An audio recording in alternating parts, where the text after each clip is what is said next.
Я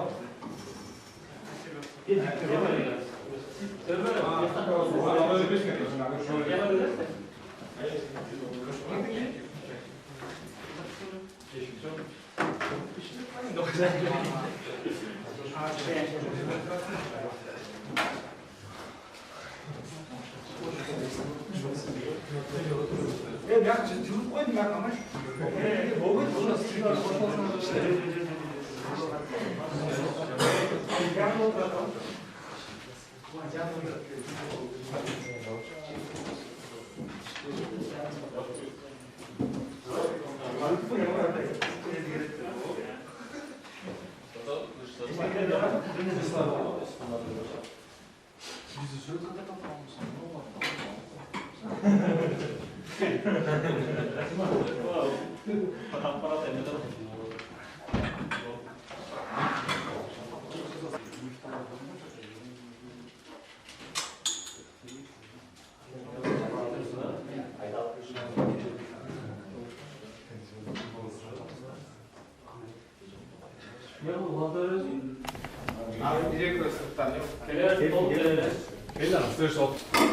Assalamu alaikum, құрметті туғандар.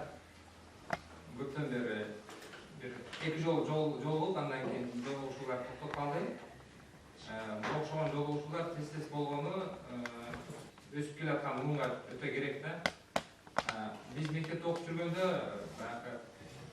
шардан каникулға келген студенттерменен жолығып, шарда оқыса болады, жол болса қандай игілікті студент болса болады деп ошолордон кеткенге жолугуп калышы керек да. Шаардан келген студенттерге салыштырмалуу силерде чоң опыт бар да. Ошол эле учурда Кыргызстандан жаңы келгендер бар. Ошолорго бир кеңешибиз абдан маанилүү. Бир жерде Кыргызстандын ар тарабынан келгендер бар. Москвада дагы курулуштун ар түрдүү тармагында иштегендер бар. Эми жашыбыз баардыгыбыз эле 30га жетпеген 30-дун тегерегиндейбиз. Жалпылап алганда ар кандай тармактарда иштеген балдар, ошол эле учурда Кыргызстанда дагы иштегендер, университетте иштегендер, кызы чоң мындай маалымат базасы бар адамдарбыз да. Ошол азыр эми жыйындын эмесин түзүп алсак, создаватель инициаторы был, как? Основатель.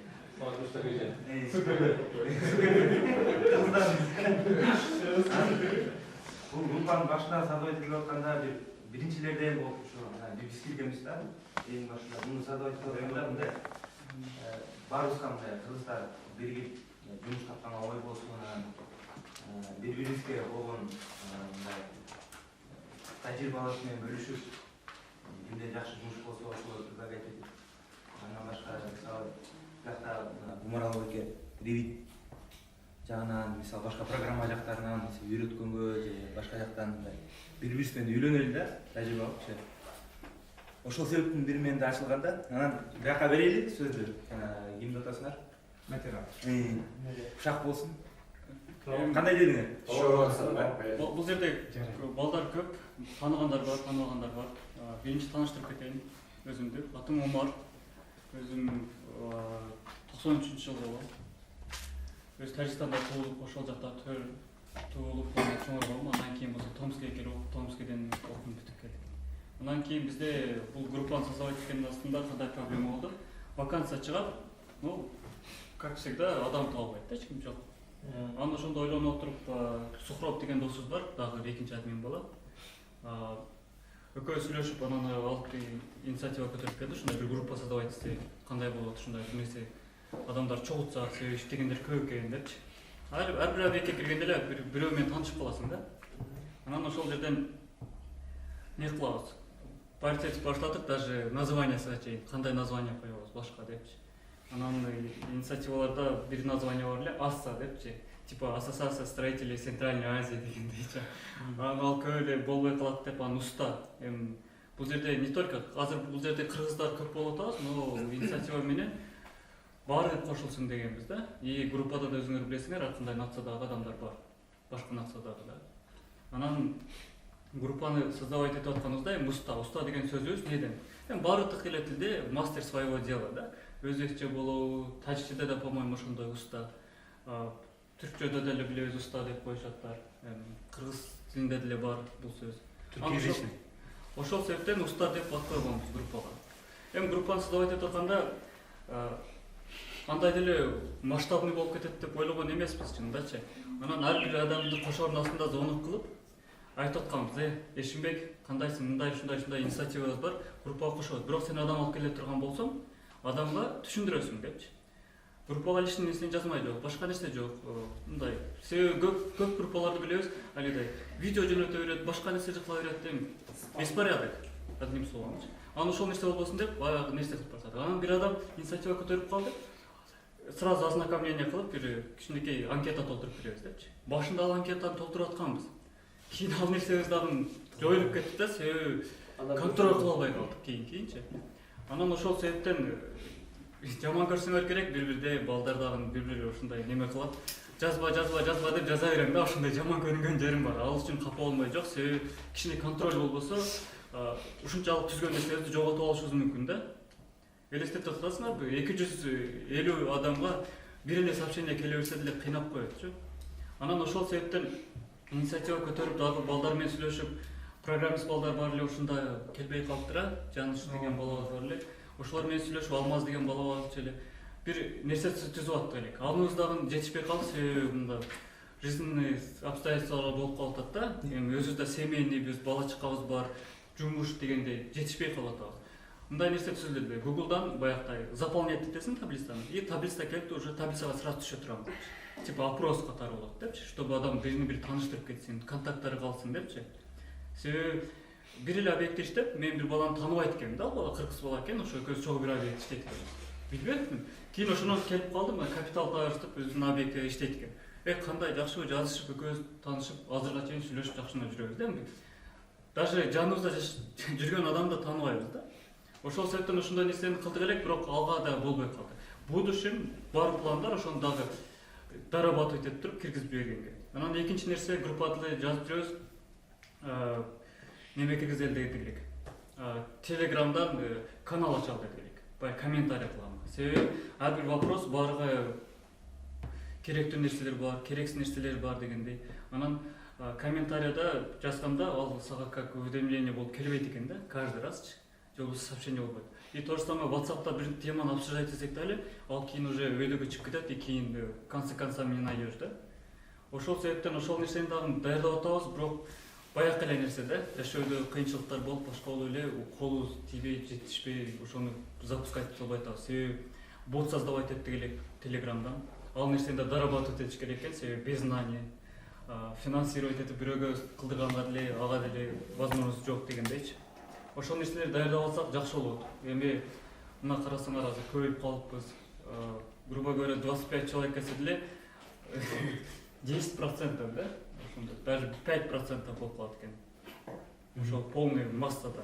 Анан не только Томский, Москвада адамдарыбыз бар, башка шаарларда да бар, Россиянын, Кыргызстандан балдар бар, Түркияда балдар биз билгендерден элечи. Ошол себептен жакшы инициатива.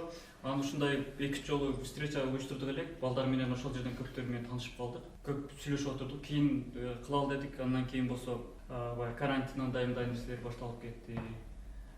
Заведениялар иштебей атты. Андан кийин опрос кылып көрсөк, инициативаны көтөрүп мен келем деген бир 10го жетпеген адам болуп атты. Анан ошол себептерден уюштуруп атат элек. Анан Маралга чоң рахмат, бүгүн ушинтип местаны таап, баарыбыз чогултуп, башыбызды бириктирип отурат. Эми группада интернеттен таанышкан башка нерсе, ама жүзмө-жүз көрүшүп, отуруп сүйлөшүп отурган нерсе башка нерсе да. Ошол себептен чоң рахмат келгениңерге, баарыңарга ишиңерге ийгилик. Суроолор болсо дагы айтасыңар да. Умарала сүйлөп өткөн, сен алдырып тура. Ошого буладан көп кыйнабайлы. Жетексекин баштан баштап эле бири-бири тааныштырып кетели. Себеби башында ушул жерде таанышалы, анан дальше темалар сүйлөшөбүз да. Кандай дейсиз? Мен атым Шакир, Сотыр, Башкенім ол. Кыргызстандан өткөргенбиз. Анан кийин бияк МГСУ Московский государственный строительный университет болуп, бияк өттүк, Эмен бүттүм, ЖБК, железобетонный конструкция. Анан кийин азыр биякта 이런 것들은 부도도 시도하죠. 오, 인женер сделал больше. Они синтегрировали компанию. Временем что такое жизнь? Как нас содержалось? Рейв брал, так брал, чтобы полдало, так отношения держалось. И где группа реально катастрофа. Сам, им что же потом? Скорее. Сапуаттан сразу айтып. Сапуаттан айтпайлы ғой. Жоқ, бізде әлі уақытыны ашықтану ошол башкаларга мындай ориентация болуш үчүн гана айлык 100 000 тегереги бар да. Ну, я думаю, нет смысла рамки өзүнүн айлыгы канча иштеп атканын алып атканычы. Ал кезде Телеграмдан да Аны уже, я думаю, Телеграмдан конфиденциально будет. конфиденциально анонимный голосование фото что жерден средний көрөбүз ошондой. Ошондой кылса жакшы. Себеби бул жерде азыр каалабаган жагында жакшы болбойт.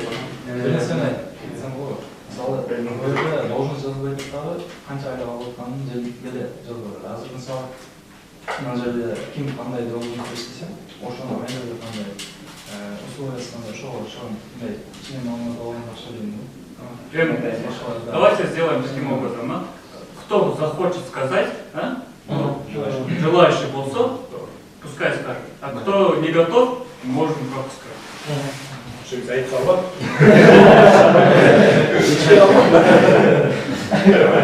Мунун жашоо өзүнүн кадети жок.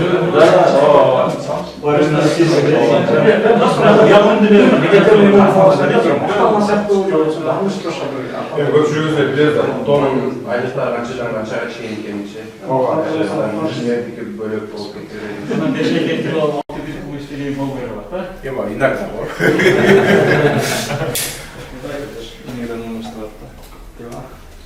Суроо барбы дейм постоянно бул. Сразу график работа. Неме? Түркүлөр эле саат 9 бой. 8-ден 7-ге чейин иштеш керек. Мына биз кыргызбыз да. 9-да келип атабыз.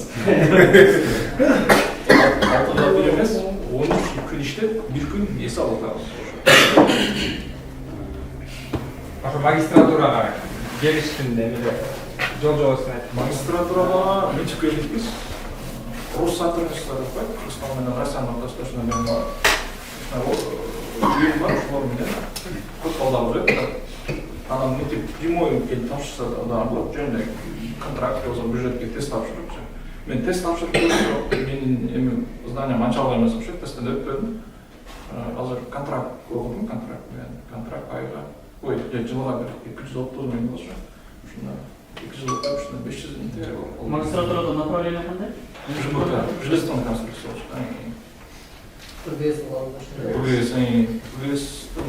Сен бирок андай конструкторго кетсең жакшы болот. Конструкторго аракет кылып атам, бирок мындай музыкадан мындай жөнү барыш кыйын экен да. Таанышыраак же болсо бир наставник болсочу жакшы болот экен. Мисалы конструкция өзүңөр билесиз, конструкция аябай кыйын нерсе жана расчеттер же. Ошондон биз Кыргызстанда ручной расчет болчу элек да. Эмени ШБК. А биякта уже лирадан кылат экен. Лира Сапурмен иштеп Лера Сапурмен, Лера Сапурдан анан кийин расчетуна прогрессирующее обрушенияга сейсмикада бизде кылбайбыз да Кыргызстандачы. Но кылынат, бирок ал проект институттардан кылынат да, обширный жок болуп атат да, менчи ушундай ал жакта университетте үйрөндүк, ал бирок чоң расчет кылдырганда мен жетпесе керек аларга. Ошон үчүн азыр издеп атам. Ушул Гудбаустан расчетчиктер болсо, айлык азыраак болсо деле ошол жака кетмекмин да. Бирок табылбай атат мындайча. Конструктор расчет. Металлоконструкцияга бар да, проектировщиктер. Металлдан мен жок. Металлда. Ана железобетонда, к сожалению, жок болду. Болсо металлда. Металлдан деле баштайсың, алгачкы бетон өткө кетесиң. Главное, өзүң специальность боюнча кете аласың. Металл кыйын. Экинчи жигитке эме мисалы бар? Дайын кейл. Абдраимов Адилет, Оштан болот, раз. Оштан университеттен бүткөндүм. Кийин ошол жерде дагы 2 жыл лаборант болуп иштеп калдык. Мусакин жолдошо. Кийин ал жактан чыгып, 8 жыл ошо архитектура тармагында частныйда иштедим жана. Башта.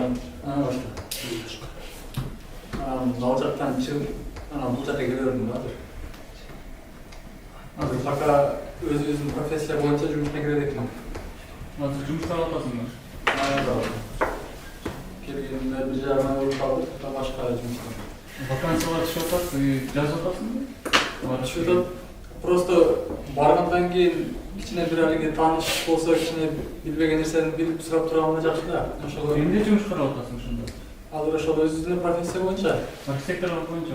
архитектура боюнча же болбосо ошо КТО болуп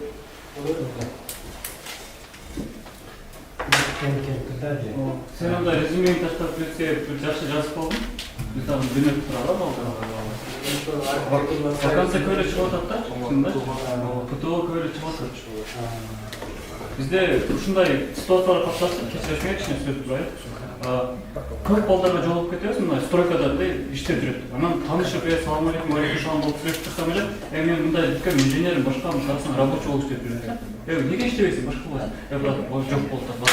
Анан бир нерсе ал жак киргизип коюп атабыз. Жакшы, хотя бы офиста турса дагы эми айлык азыраак болсо да иштеп жолун таап кеткендер болуп. Көп экен ушундай балдарчы. Бизде келип, не по профессии иштеген. Возможность бар, жардам беребиз. иштеп жатам, кээде чисто исполнительный документация боюнча. Мен ачык. Жок, КТО эмеге жатат, исполнительный документация. кайсы Мичуринский.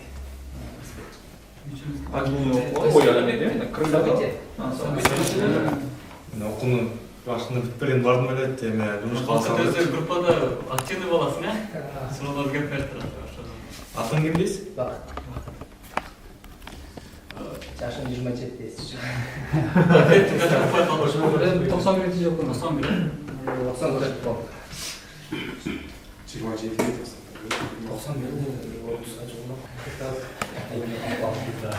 Стареем, что делать?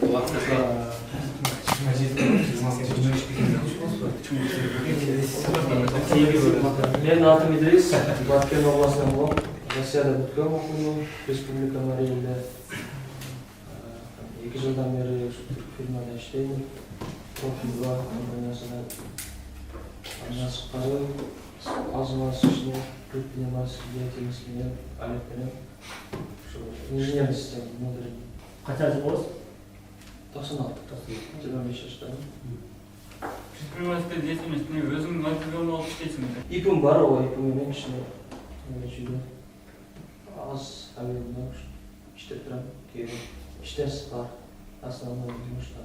Ошондо ИП дегенде эмеле Болсо сыяк. жок, ошондо ушу компанияларда жумуш алып иштебесиң анда ИП менен. Болот. Кыргызстан гражданствосы менен да. Кыргызстандын гражданствосы менен ача албайсың? Өзүңүз же Болуп калды,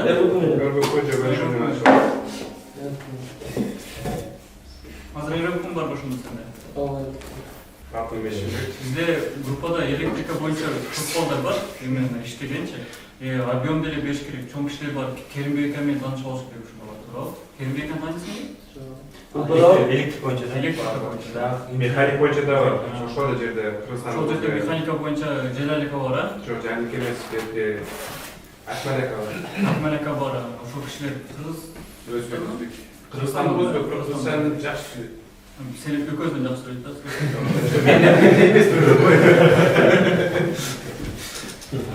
Ошол балдардан неме кылсаң, объемун азыраак кылып коюп жатсаң, может быть, даже по свойству объем деле берет.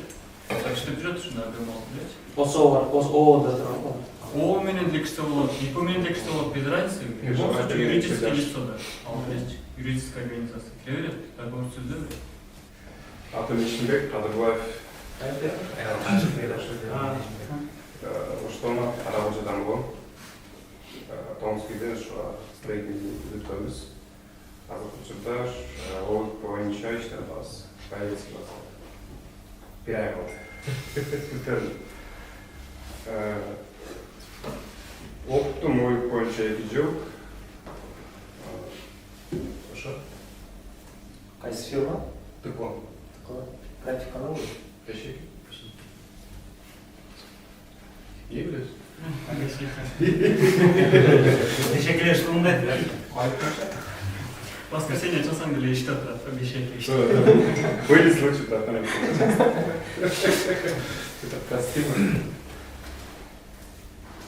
Ишимбекке суроо жокпу? Али канча?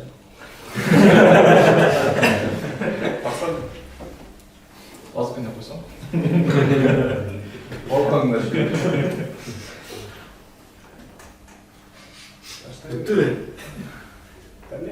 Атым Төрөбек, Гөлден болом. Каракол шаарынан. Тонуштарымдан өткөн, Орусиядан.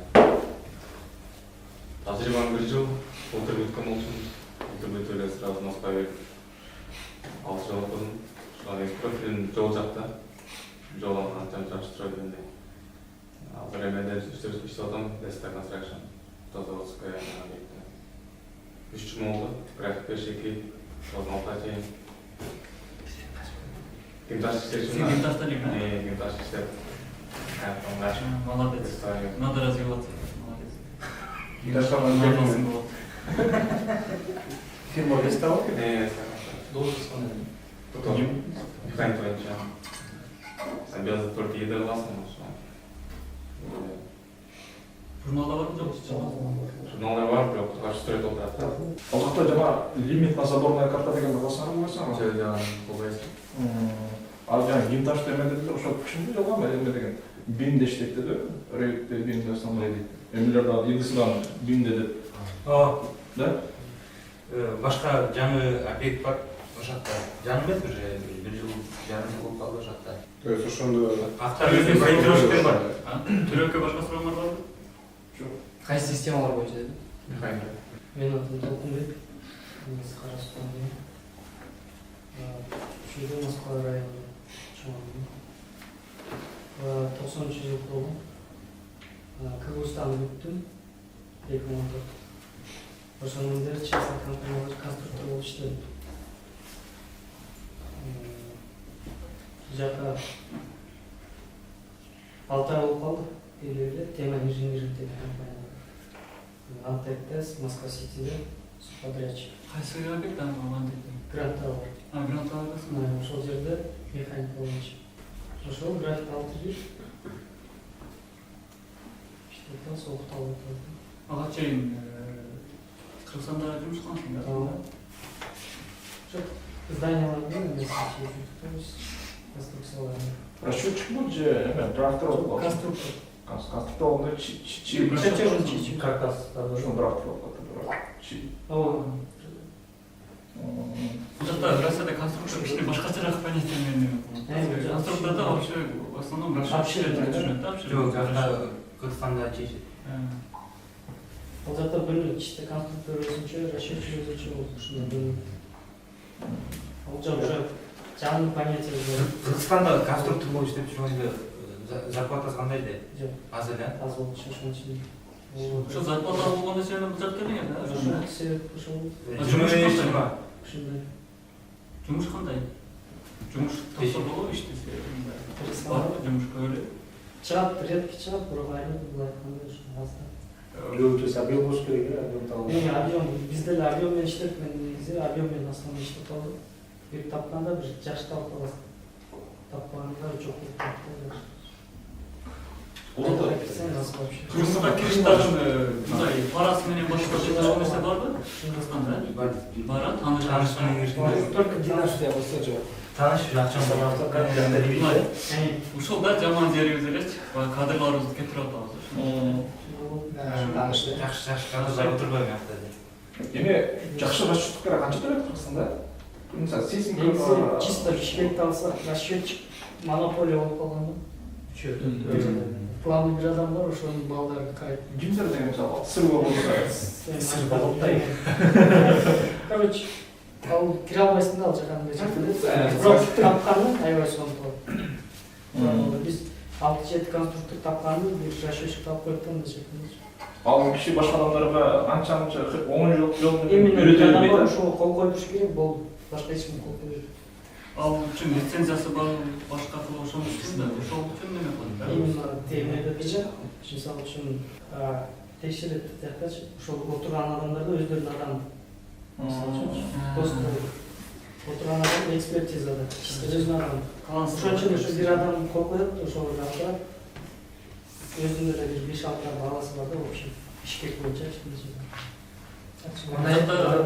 жигиттерден бар, жигиттерден бар мындай кетип калсакпы дегендей, родинасын сагынганда, башкалар дегендей. Вот сен өзүңдүн точка зрениеңди айтпайсыңбы? Стоит или не стоит дегендей? Есть перспектива дегендей? Мындай укму бар, жакшы эмне бул, как всегда, позитивный. А так азыр не стоит. Эволюцияга барабыз, Кеткенде Кыргызстанга баргандан кийин лицензия алып өзүңөр эле конструкторский кылып авион иштөөсүң. Жок, лицензия албайсың, 5 жыл. Жок, алсаң дагы экспертизадан өтө шакка сүрөт турбайбы? Алган турбайбы? Монополия болуп калганда Смысл жок. кыйын. Бул жакта азыр эң главный проблема, эң негизги проблемалардын бирөөсү. Бул жакта деле ОШК, баягы Ипачевич деген балдардан барчы, авион алыш деген. Нету такого достойного заказчика, да? Себеби менде да ойлор болгон ошондой авион алып чыгып кетейин деп. Бирок кандай болот? Сен адам аласың ишке, башка кыласың, аларга зарплата төлөшүң керек, башка болот дегендейчи. Даже икон болуп, даже договор менен кирсең дагы, бул жакта судебный процесс вообще гнилой, да, мындай айткандачы. Себеби сен адамга акча беришиң керек. 5-6 айдын ичинде айлык төлөп турушуң керек, башка кылыш керек дегендейчи. А бул жакта сот болсо 1-2 жылга чогулуп кетиши мүмкүн, даже авионду ишиңди кылсаң дейчи. Ошол себептен даже баягыдай айтып лицензия алып кирсең деле, ал жакта деле, по-моему, авион табыш кыйын да, точнее мындай жакшы авиончу, достойный оплатасы менен. Себеби Россияда да ушул проблема барчы. Кыргызстанда кылсаң болот, бирок Бишкектин өзүндө эмес да, башка областтарда. Мисалы үчүн Жалалатта расчетчик жок, жакшы конструкторлор жок. Мындай эле үйлөнүп алгандар эле чыгып отурат да, конструктор берип берди. Ушул жакта эле болсаң Бишкекте кыйын. Суроо барбы? Төрөк эле.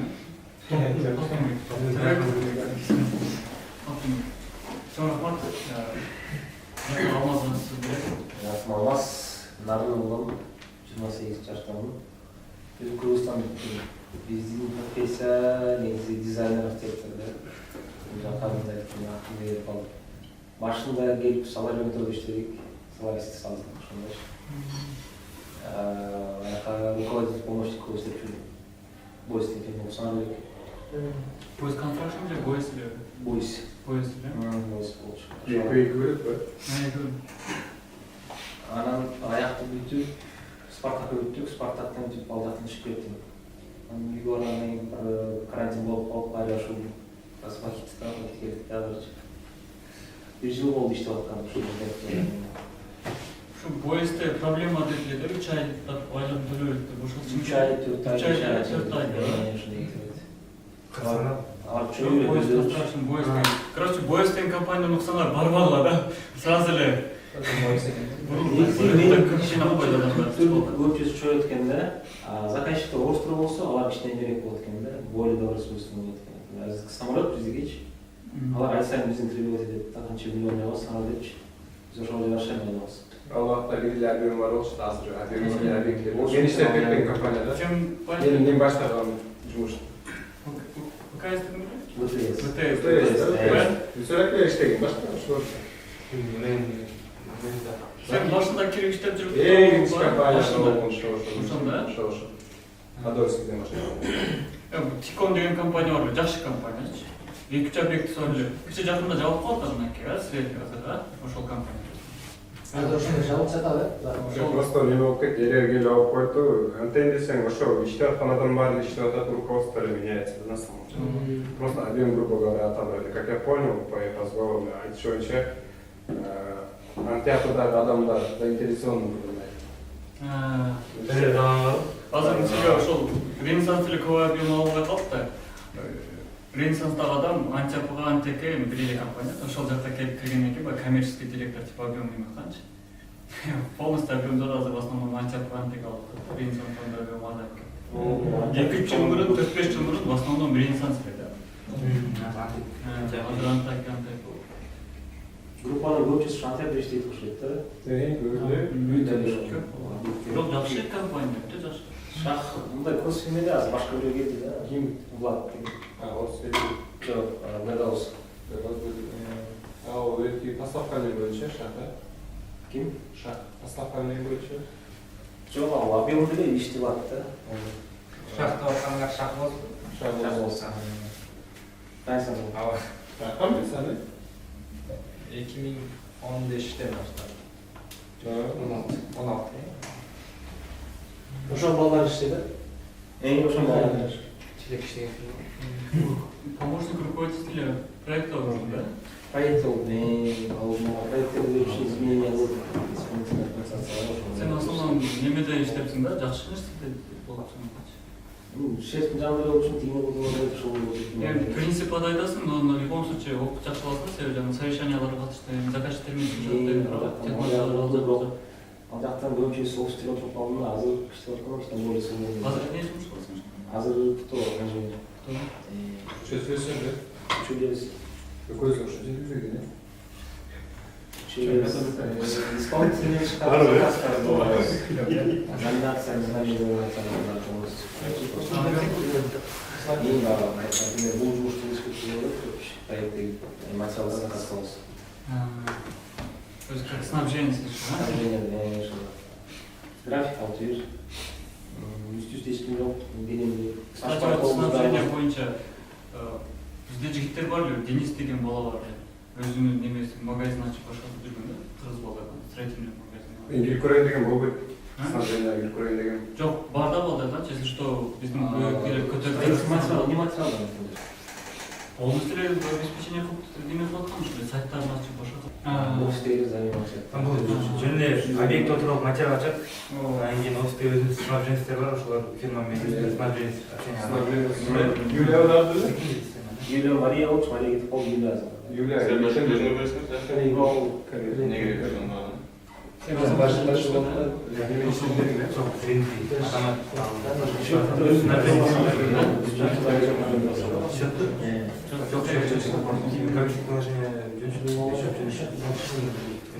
Bizde de materjal istedik ne aşağı diye materjal geldi. Sadece sürüştürüp bir şey olacak. Ortasında genç. Sen kaysa bekliyorsun, geçiyorsun sözü. Никак. Самолет кыйын турабек бар. İşte öyle değil. То есть ошол жерде объект то же самое.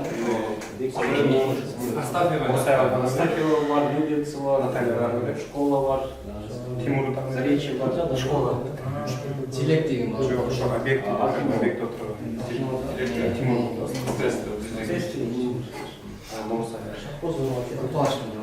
Ошо ана сенен кийин мен бардым анда.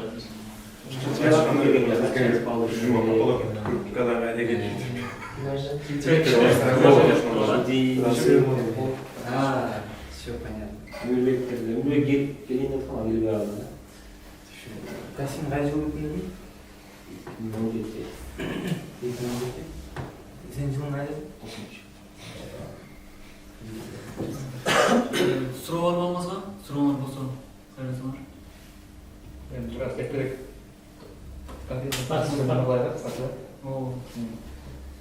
Салам алейкум, атым Темірлан, Алайдан болом. Алмаз экөөбүз одногруппник болобуз. Окуум бүткөндөн кийин профессия үчүн иштеген эмесмин. Бул жака келип, январдан баштап Алмаздан жогуштуп аткам. Ошол пока көчкөдө стаж жок. Эмне баштадым. Азыркы убакытка айлык кайтабесин өзүм топ калдым. Менин жетиш. Сен кыз районда өтіп жатыр да? Бұл тоқсан. Фотодасың да, сен? Фотода Суроо бар. Assalamu alaikum. Мен атым Мелисбек. Мұсылманша атым Мұса. Мұса деп ошоға бұнда айтып қояйын. Мына Адилет мырза, Умаралы мырза менен бир иштегенмин ошол Ош технологиялык университет бүткөндө. Азыр бул жерде инженерликте болуп иштедим. Москвадағы техникумда бир иштедим. Тема инженерингде. Ошол бул жерге келип калышыма мына Идрисинин себепчи болду, техникалык офисте иштедим. Ошол жерде кыйла опыт алдым. Иш жакшы, Аллага шүгүр. Ошол бар. Жашыңыз качпы? Жашым 38-де, 83-жылы жылкымын. 30 жаш берем да? Рахмат. Сегодня не один, конечно. Айдыкты эми сыр эле сактап кое берет. Профессиям дизайнер архитектор. Бул жерде технологический университет. Оштуда. Архитектура астыры уже, да? Ну, дастыры да? Архитектура дастыры. Кесте. Мен негизи айтам да, архитектура кетсе каза ошо. Архитектура кетсе жакшы эле, бул жерде бизде кыргыз балдар болсо, сиздер архитектурада иштеп, мен издеп эле жүрөм, өтө жардамчы болуп калса дагычы. Азыр ушул мына ишке кирип алышыма да мына мырза себеп болду, өтө чоң иш болду. Дизайн иштедим. Кыргызстанда иштедим. Кыргызстанда архикад менен келдим. Программаст кичинелеп, кийин суроо берсеңиздер жооп беребиз. Сиз менен бир жакшы сүйлөшөбүз. Кыргызстандагы нерселер бар, Оштогу ушундай нерселер беш керек. Ал боюнча мына толкундан да сурадыгы өтө маанилүү. Аны сүйлөшпөсөк болбойт. Аны сүйлөшпөсөк болбойт. Маанилүү. Аны сүйлөш мындай силерге окшогон образованный балдар чечип, тил өтүмдүү балдар чечип бербесе, Кыргызстанда монополия кылып бүтүшкөн, же болбосо ушунчалык сабатсыз эл. Архитектор сен чий бересиң, интерьер жасап бересиң, уста буну кылса болбойт десе болду, устанып өтүп кетет. Биздики өтпөйт, эмне үчүн биздики өтпөйт? Бизде өзүбүздү поддержка кыла албайбыз. Жок, архитектор айтты, болду, ушуну өтүш керек деш керек. Инженер айтты, өтүш керек ушуну деш керек. Талапты коюп коюш керек. Бизде талап жок, ошон үчүн бул маселе сөзсүз талкууланыш керек. Рахмат. Мугалимдик сабактар.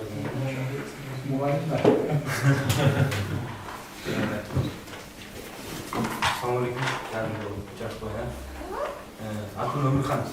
Өзүм Бишкектен болуп. Томскийде окугам. 2 жылдан бери инженер болуп, механика жагында иштейм. Кармаганда. Объект Дайдын жакта, Димитровский жакта. Кыска нуска эле сүйлөйүн, силерге сөз жетсин. Суроолор болсо, берилет.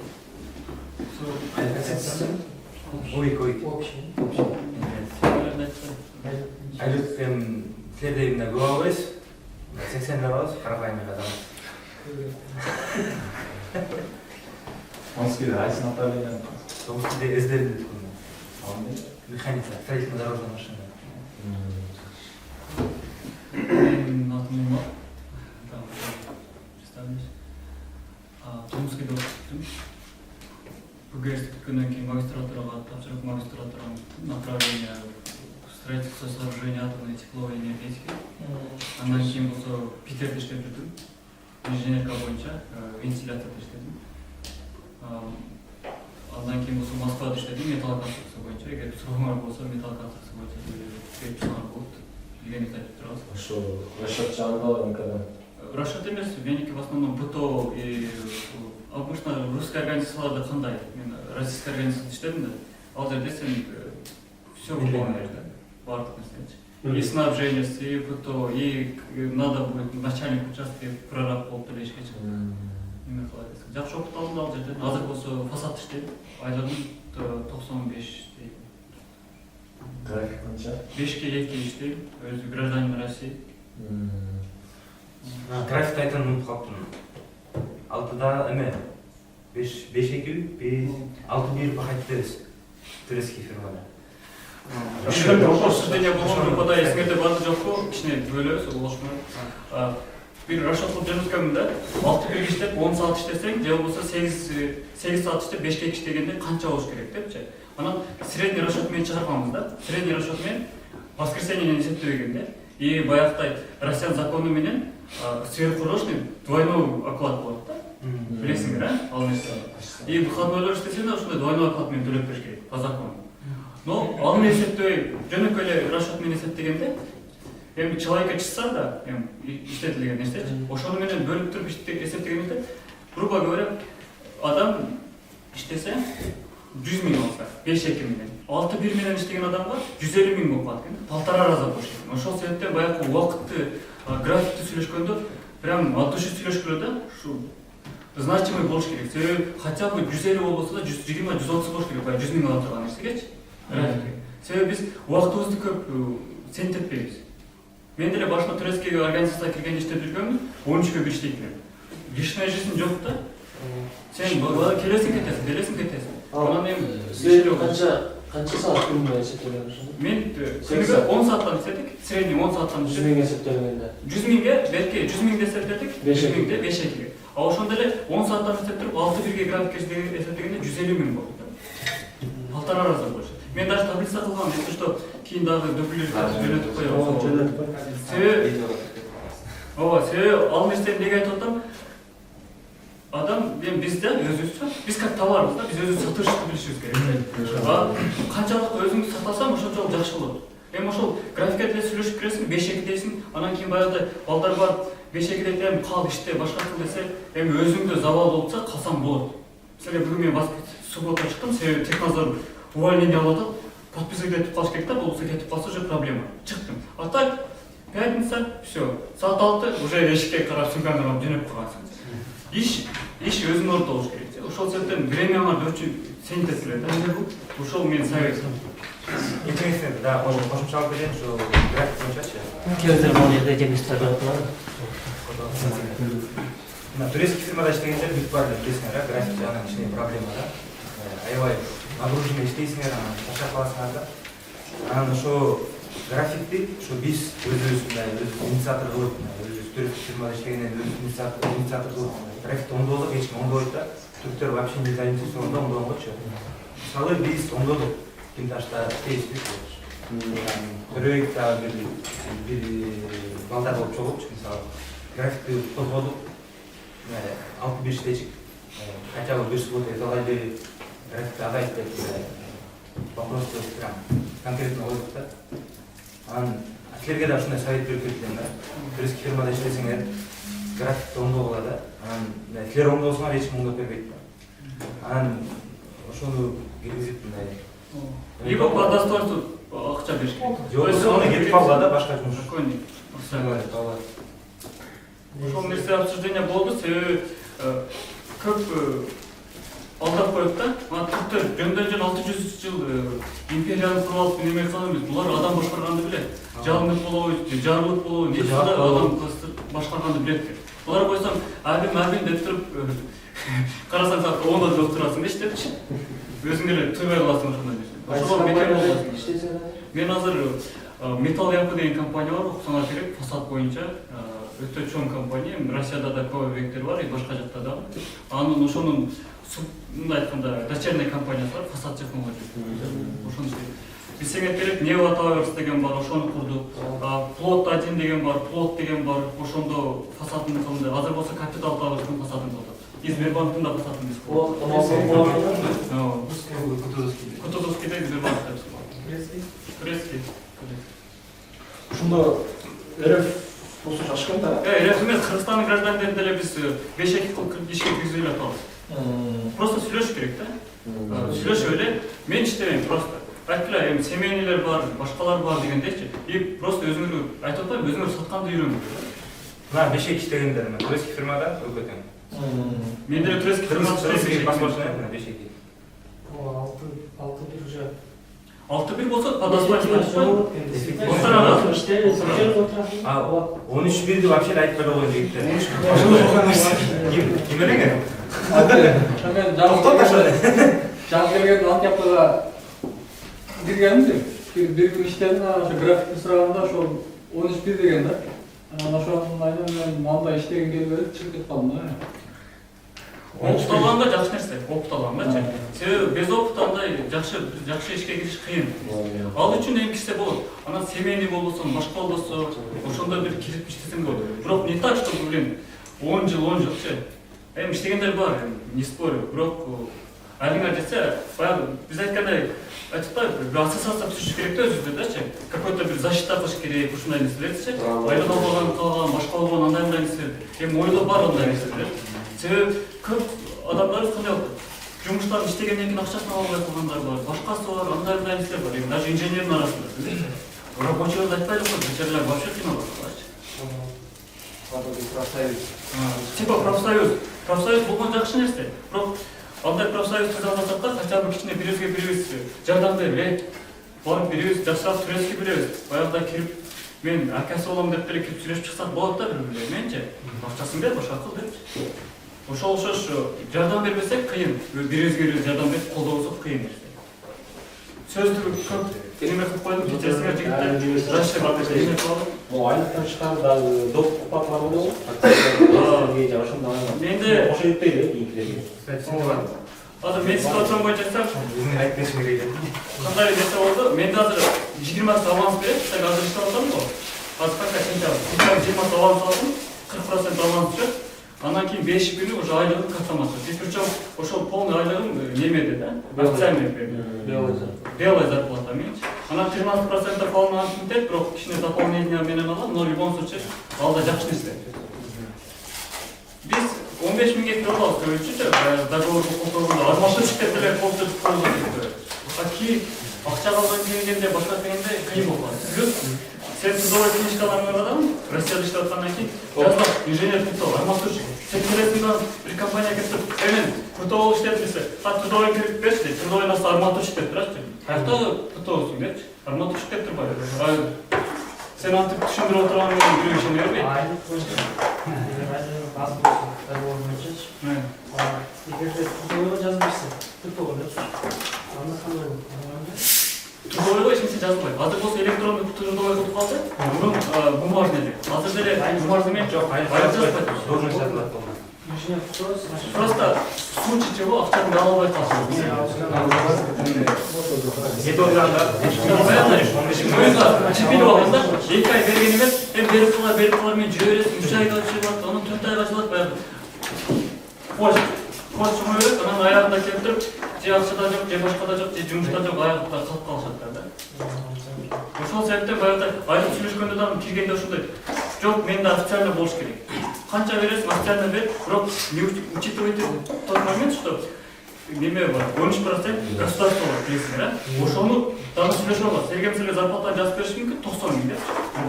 Сен 15 миңерди сразу государствого төлөдүм деп тапсаң 75 миң төлөйт. Анан кийин отуруп, ай билейин деп отуруп калган болбойт да. Себеби айтат го, незнание закона не освобождает от ответственности. Ошого үйрөнгүлөп сурап алып, байкаштырып, билбесеңер сурап ала дегендейчи. Башка сроктор официально 90 болсо, чего 77 болот, ошондой төлөнөбү. Менде общий официально где-то 87 ушундай жазылган да. Бирок с вычетом налогов 76 алам, 70 канча алам, 75-76 ушундай түшөт картама. Анан дагы наличка кылып койгон. Ал в любом случае компания, жакшы компания болсо, видит время ушундай кылып жазып берет. Официально. А не так, чтобы баягыда чёрная кассадан акча келип полночка. Барында нерсе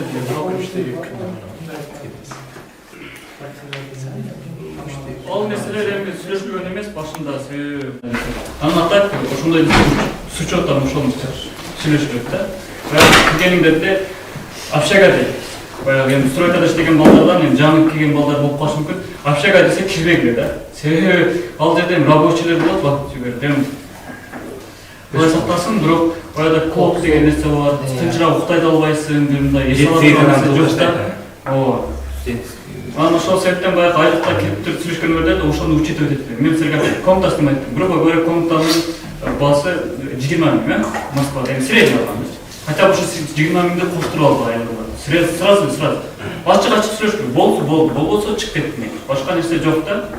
Себеби азыр Москвада, именно Москвада инженерлер керек. И бири болбосо экинчиси болот. Баягы өзүң ограничить эткендин кереги жок. И вопрос задавать. Вопрос. Ишке келдиңерби? Собеседование келгенде вопрос. Кечиресиңер көп убакыт алып койдум. Кишилер болбосо умар алган эме.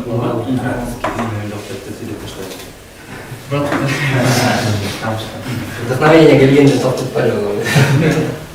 Ораторский жок, бирок просто андай кырсам туура эмес да. Кошулуп кете берет. Доктор экен.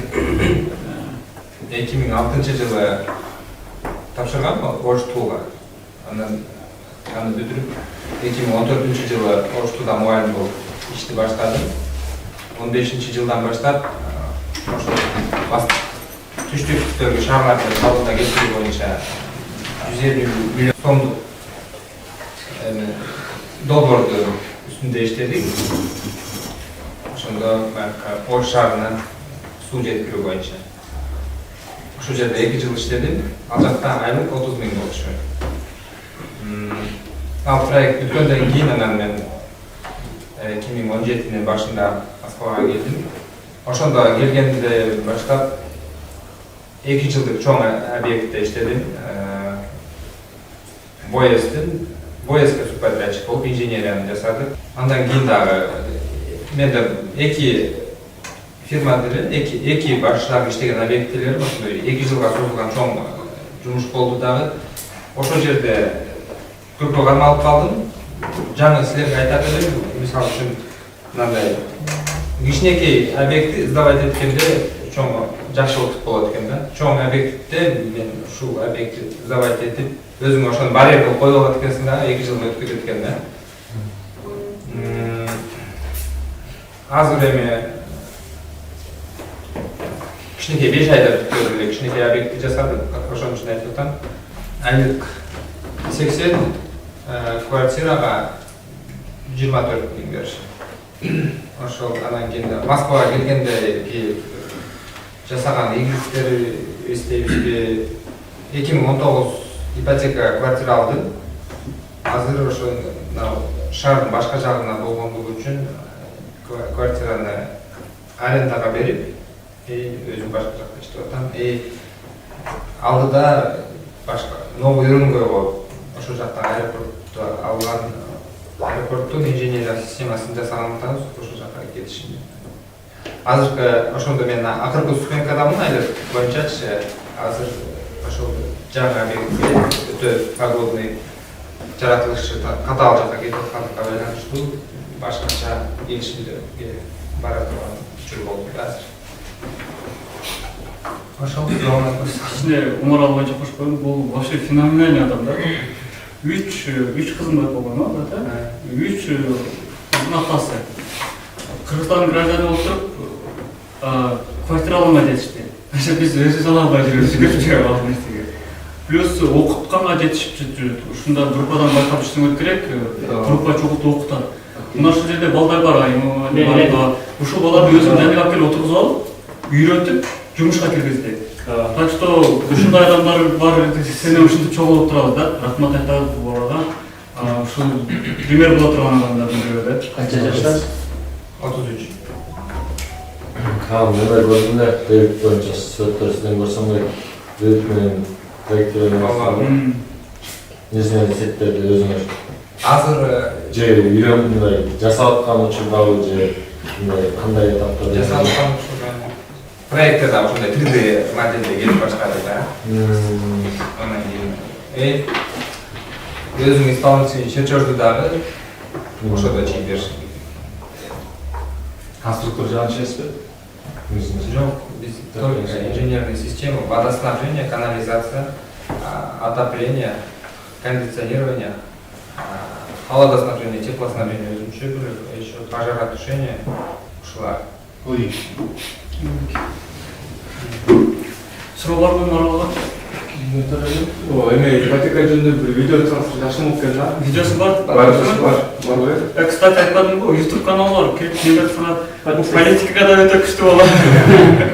Анан ошол ипотеканы кандай алганын полный көбөс турган нерсеси бар. Шакасын группага дагы жөнөтүп кой. Анан азыр баягы зарплата боюнча дагы группага таштап койдум. Көрсөңөр болот, мен өзүм эсептеп неме кылгам.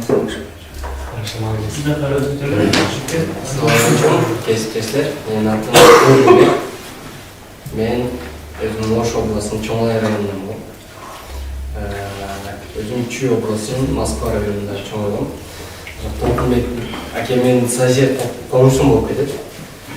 Бирге чоңойдук, ушулар менин биз акебиз.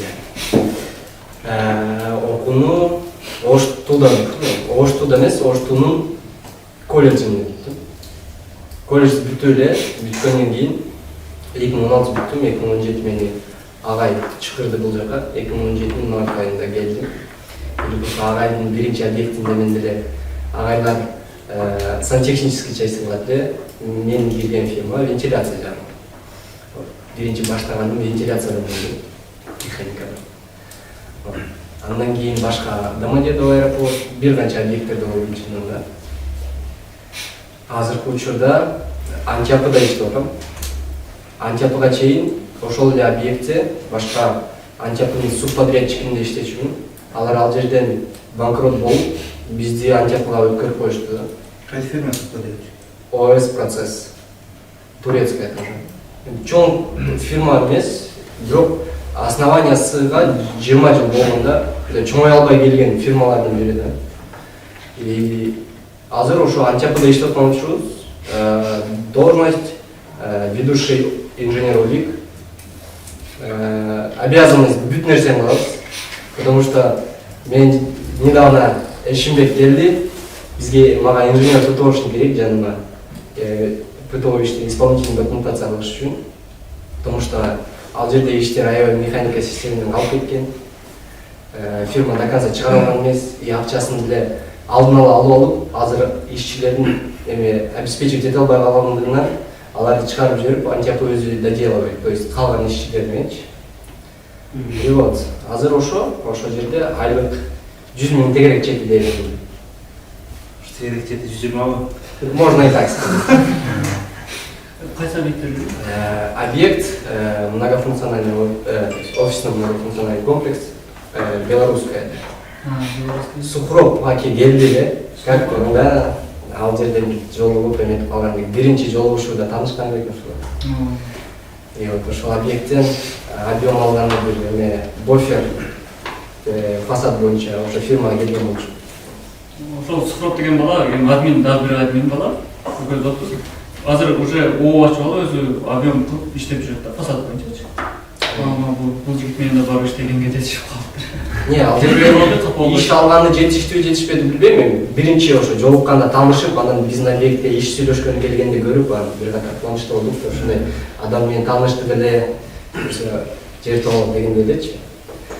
Ошо бул жерде менин аябай көп тааныштарым бар. Бул жак менин агайым болуп университетте бизге официально болбосо деле, бирок агайымдын курсуна баргам автокад боюнча. Ошол боюнча таанышып калганбыз. Анан бул жакта Нурсултан агай отурат, бул бизге университетте, колледжде сабак берген агай. Биздин сыймыктана турган агайдан бери. Бул жак Толкунбек экен, соседим. Тоже агай. Нет, агай эмес. Хороших людей, так сказать. И бул жакта да көп атын уnuттум. Бирге иштешип калдык. Да, Жомарт. Келди бир катар, бир жума бизде стажировкадан өттү. Сен агай болуп турбайсың. Ошо, бул жерде буюрса таанышып көрүп атат чындыгында. Мына жигиттер менен жакшы. Суроолор барбы жигитке? Суроолоруңар болсо суроо бергиле. Кто каптыңбы? Күтүп атып, сени күтүп атам. Смотри, ладно. Кайсы фирма жок тойсоң? Вот Путова, мына баланы алган. Атлет беле? Овой. Но, знаете, бизге азыр баштап үйрөнө турган адам керек эмес болуп атат. С опытом, который может все сделать. Экөө алууга да, бирөөсүн с опытом, бирөөсүн жардам. Можно, но с опытом ким? Чыкпайт па. Но Эшимбек келди, я радовался, чыгып баштайт деп, но не хочет. Экөө сүйлөшпөдүк да. Бул бала менен сүйлөштүк. Бала эми кыйналып калды эметип көрсөтүп. Ал жерде, потому что исполнительная документация, я так скажу, где-то 30% эле кылынган да до конца болгон. На старте уже тач, да? Да, ЗОС алынган, да, алынган уже. А что там? Итоговый. Да, исполнительная документация 30% кылынган до конца не нужно. А жерде вентиляционный паспорт жөнүндө не будет заморачиваться, аны атайын башка фирма жалганган. Только остается фактически исполнительный чызыш керек и акты надо передать. Главное зарплата. Эми зарплата алардын айтышына караганда ошо 100 000ге чейин, 90 000 тегерек чекинде деп атышат. Опять же, да. Но график какой? график меники өзү 13-1 чынында. 13-1. Потому что азыр биздин фирма кеткендиктен бүт ишти мен үстүмө калды да. Потому что механикадан мен калдым. Башка эч ким биздин бригадирлер бар эле, алар деле кетип калышты, уволились после того, как фирма чыгып кеткен. Даже бүт иш менин мойнумда, поэтому мен стараюсь побольше там. Бешинчи Достаточно будет. Слово жаба, жакка жаба. Жана исполнительдинчи 30% жабылып калган жабаларды объемдор канча жабылат? Не, КС уже все, алынып калган. Эме боло элечи. Как бы сказать, формально кылынды дегенге окшош. КС2, КС3 даярдай тапкер эле оплата ала берген да объемду. Да. Ал сөзчү. КС2 билебиз да, но КС2 эмес үчүн деген исполнительный документация подписан билебиз да, билесизчи? Да. Жок. Дело в том, что биздин объекте заказчик тарабынан ушул механика системаларды билген бир технодзор болгон эмес да. Ал түшүнөсүң? Мен да ойлойм.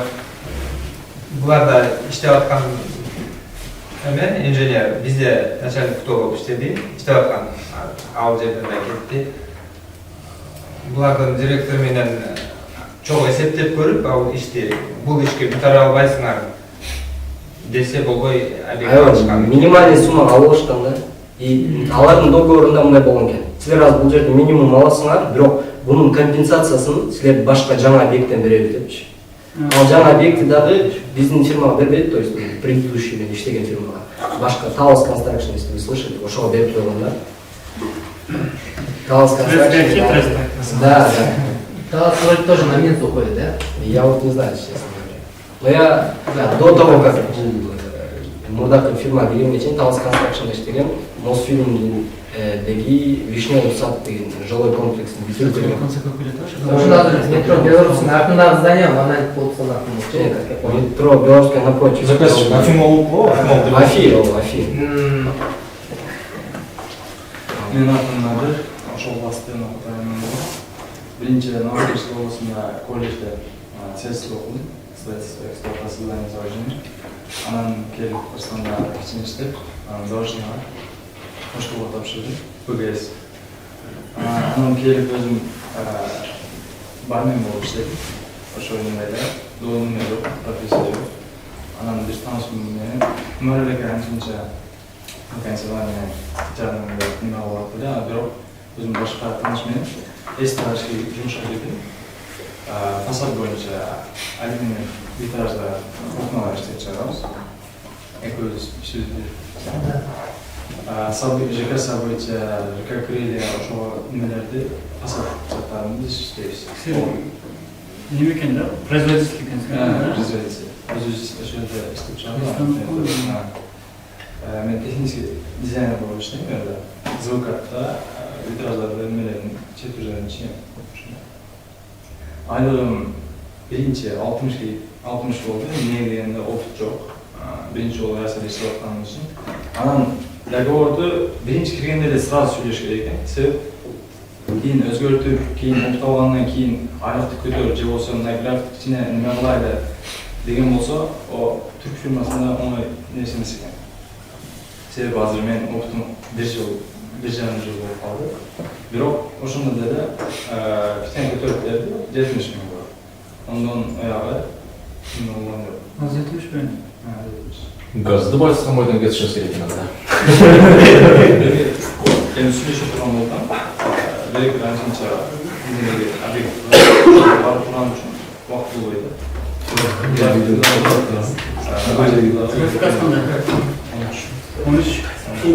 Себеп башында сиз опыт алган жоктан башында иштеди. Өзүм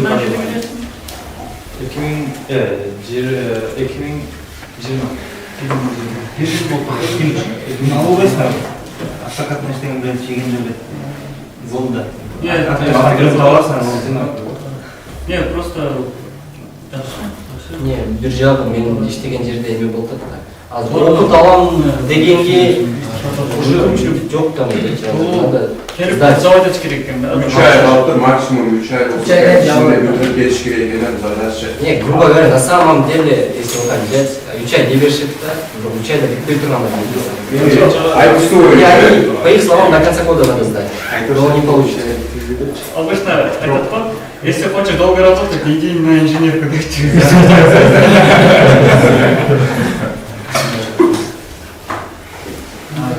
Натурал сұрау бар ма? Жоқ, сұрамай болсам. Газды басам ойдан кетишиңиз керек. Жашым 26. 26. айтмакчы жашоонун назик Тем более, он же көрсетпесін, айленді көтеріш керектен да. азыр айлап көшөрөм деп атат. Бирок графикти да өзгөртпөсө, чын эле айткандай, үй-бүлөгө башкага айланып жерлер кезген убакыт жок болду. Чын эле. Туура. Өзүм үчүн мындай убакыт жок болуп атат. Ишке келесиң, иштесиң. 5 жылдан бери кечирdim. 13 иштейсиң. Жок, Могу жерде. Не, бул жерде азыр мен бул фирмага өткөндөн бери анча өткөндөн бери. Эң кысача Мен фирмада 6 жыл экен.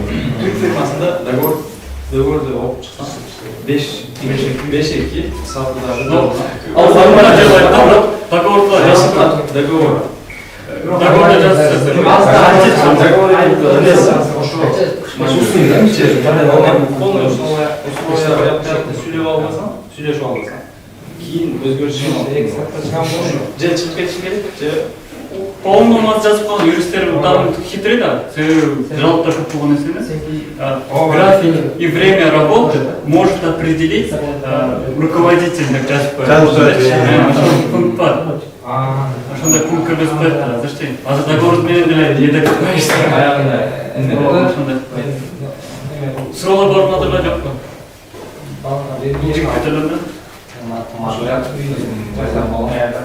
Аяқтан бол? Бөлінбайдың? Ақсудан болам.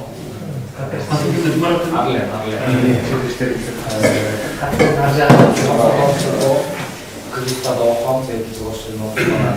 2 жылдан кийин бул МСУга жооп берген, Кыргызстанга 2 жыл жатты, 2 жыл Кыргызстанга оқыгам. Азыр 4 курстун работа 2 айда бізде. Бул жайда практика чыгып жактан иштедик. Проект организация түрдүү проект берилди. Ал жактан да тендер иштеп калдык. Основном сразу окуну окутуп, ошо пландар ошо датталып алып, Кыргызстанда иштейбиз. Эми аз технология үч жактан бар, жактан муштакчы убакыт болуп калган. Бирок Кыргызстанда отуруп, даже айыл отуруп, мындай жумуш иштесе болчу убакыт берип калган. Кыргызстанга барабыз деген болду. Анан өзүмдүн үй автотесттин көбүрөөк программаларын билем. Роботты да үйрөнүп, азыр эсептеп атат.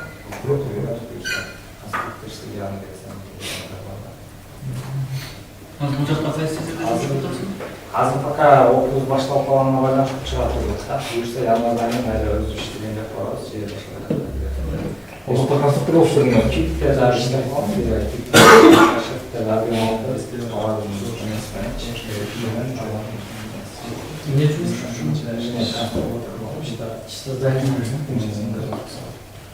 Чьи размеры? Расчет целевых ставок. Расчет заявки.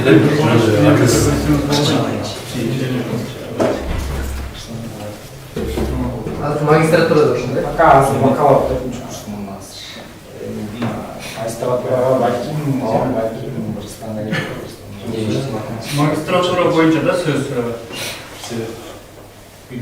Биз окудук, мен окудум. Бирок окубай койсоңор да болот. Жашоодо кандай направление болуп калышы мүмкүн экен. Магистратураны окуп алсаң, кийинкиде сен дагы бир дополнительный профессионалдык окусаң, дагы баягы бакалавр кылып анан магистратура кыласың да. Аспирантура кандай направление менен кете албайсың. А магистратуранын несі жакшы, сен мисалга окуп жүрсүң, грубо говоря, строительствомен, кийин юриспруденцияга кетип калсаң, барып юрист болуп окусаң, 2 жыл магистратура окусаң, сразу диплом алып кетесиң да. Ошол себептен азырча окубай деп ойлойм. Россияда ошондой, Кыргызстанда андай эмес да? Жок, Кыргызстанда ошондой. Кыргызстанда башкача бар? Магистратурада өткөрбөйт.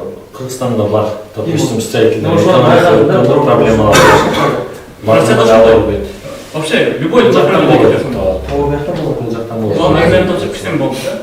Магистратуралар кандай сиз? Электроэнергетика, Меники строительство сооружения атомной тепловой энергетика, атомный станциялар, тепловой станциялар бар. ХЭЦТ, АЭСТ, ошолор боюнча.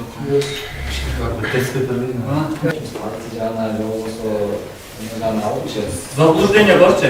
Мына заблуждение бар. Бакалавр болуп, недоконченный болуп калат, полный эмес депчи. Ал нерсе жок, ал нерсени вообще неме кылбайт. унутпа дегендечи. Себеп ар кандай нерсе бар. Бизде бир балдар окууну бүттү, строительныйды. Андан кийин барып туруп газовый месторожденияларда иштеп башкалап жүрүп, ошол боюнча уже газовый отрасльга кирди да. Уже газ, нефть боюнчачы. И барып магистратураны бүттү, заочный болуптур. Диплом, все по направлению кетип атат. Ошол себептен жашоодо ар кандай направление кетип каласың. Мүмкүн строитель болуп туруп, какое-то времядан кийин нотариус болуп кетиши мүмкүн. Куда билет, туурабы? Нет, честно говоря, адамдын шыгынан делесем өзү. Я вот так скажу. Мен образованием среднем, мен колледжде бүткөм. Мен вышиди только быйыл ямын. Да, точнее, мен диплом октябрьда чыгат. Что-то подожди. Еще университет. Ошто далее, что высший ПГС где-то. Среднее образование менде, ошол диплом менде. Ошол должен скачать. Я думаю, эгер адамда өзү шыгы болсо, ошол бир диплом менде эле эмеде болуп кетсе болот. Собеседованиеда диплом көтөрүп келесиң да? Менде болсо эки диплом жазынчачы. Бирок сен киши алып кыйын чыгат деп айттың да. Сен алып койбой. Ушул шыгың менен жетишип атасың, Аллах берип атат да, бир күн бир бузук чыгат да, жакын высший жок деп туруп сен. Хотя да. Ошондой эме страховкалар болуш керек. Бир эме магистратура боюнча эгер кийин ноострого катып алып, специалист деген алып технадзорго көчүш үчүнчү магистратура керек сөз. Ну, в таком случае возможно. Технадзор болғаны жоқ эме барыз болса да ушуларды жүрөсү мындай ушасында кала жүрүшүң күнү мен технадзор болгум келип атат. То есть магистратура сөзсүз керек. Жабыр завод Сенин кайсыгы нурлан деп. өзүнчө доминацияны кааласаң ошондо технадзорго барсаң болот дейсиң. изоляция сайтын начар эле. Молодец жигит, ийгилик ишиңе, окууга ийгилик. Ушта отуруп алсаң. Агайлар келме. Агайлар менен таанышайын. Суроо барбы? Бул жигитке Билет қалайсың? Дальше оқысына. Молодец, жаш болу экен.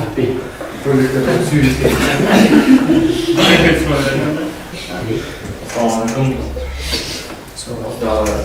Силердин максаты эмеге жакында кошулуп бир ай эле болуп калды эми Кыргызстанга. Ошол чогуу иштеген коллега жактан Нурсултан деген Жалаловго чогуу иштейт элек, ошо бизди чакырып өзү биринчи болуп бужа келип бизге чейин.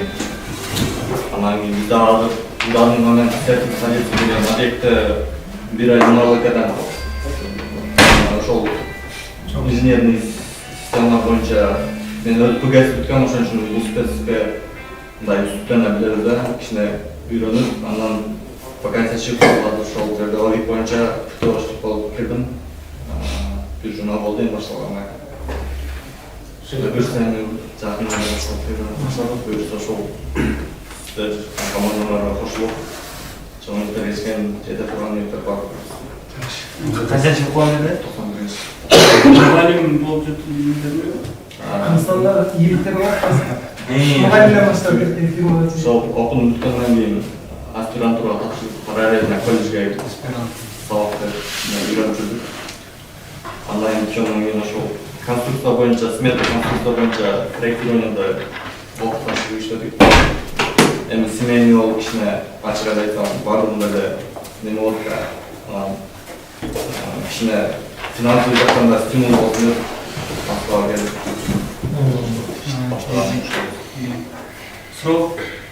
Суроолор бар? Кандай зарплата отурган? Зарплата бир ай 70, кийин кайдан 80ге отурдум. График 6-1. Кайсы фирмада таштар? РР фирма. Япония көпчүктөрдү Ошолор кандай компания? биздин райондогу РР билбейм. Бир компания бар, Ошол электрик.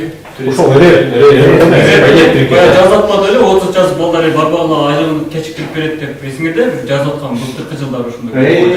Ошол компания эмес беле? Жакын арада эле кыз жазды го эмеде. Айлыгы жакшы берет. Самара. Ну, хотя бирөөсү чоң го РРде. Милый зарплата бар. 100%. Пока Кыргыздар көп эле иштейт экен. Кто болуп, хотел кадровка балдар иштейт экен. Пока отуттар боюнча айдын 15-inde официальный часть түшөт экен. Айдын 25-леринде уже Задержка жок деген, халат деген жок. ошол башчы барганда ошо 20-25-леринде толук алат экенсиң да, бир айдан кийин. Дәл сұруда НДФЛ алыш үшін кейін гражданство тапсырыш үшін сіздің айлығыңыз 80 000 болса, қаншасы сіздің трудовой договорыңызда жазылған? Ошону сурадым, мен айттым эле, ладно, пускай бардым жаздырып койсоңор деле боло берет дедим, но сурап келгенде 30 канча миң жазылат экен, сот пакеттен ошодон минус. Разрабочий дегенде берип турду документ фактически. Азыр эми ал жерден аны должности мен азыр карай турган документ билбей атам, каядан карайм, трудовойду ачкыла экен. Сиз ал жерде эмне трудовой договорду эметти жаздыңыз? Келишим ал экен, потому что мен Кыргызстандан жакында келип, иненен эми алтам, башка документтерди. Инженерде жаздырып алып сөзсүз. Короче, браттарым тыңдай, өзүңө бекем бол дегендей. Жакшы эле бекем силер. Кайсы эле кылсаңыздар? Сердце стадионда. Болгон бир ситуацияда айтып берейин. Улан акелдеп, бул тестте азыр бир тестке кетти. Мага жардамчы кирип калды. Ал трудовой договорунда мени инженер толуп келген агай рабочий деп жазып коюптур. Бирок жакшы эле акча алып жүрдү, бирок эми ал трудовой договор боюнча кетти да. Стерде мен иштегенде арматурщик элем да.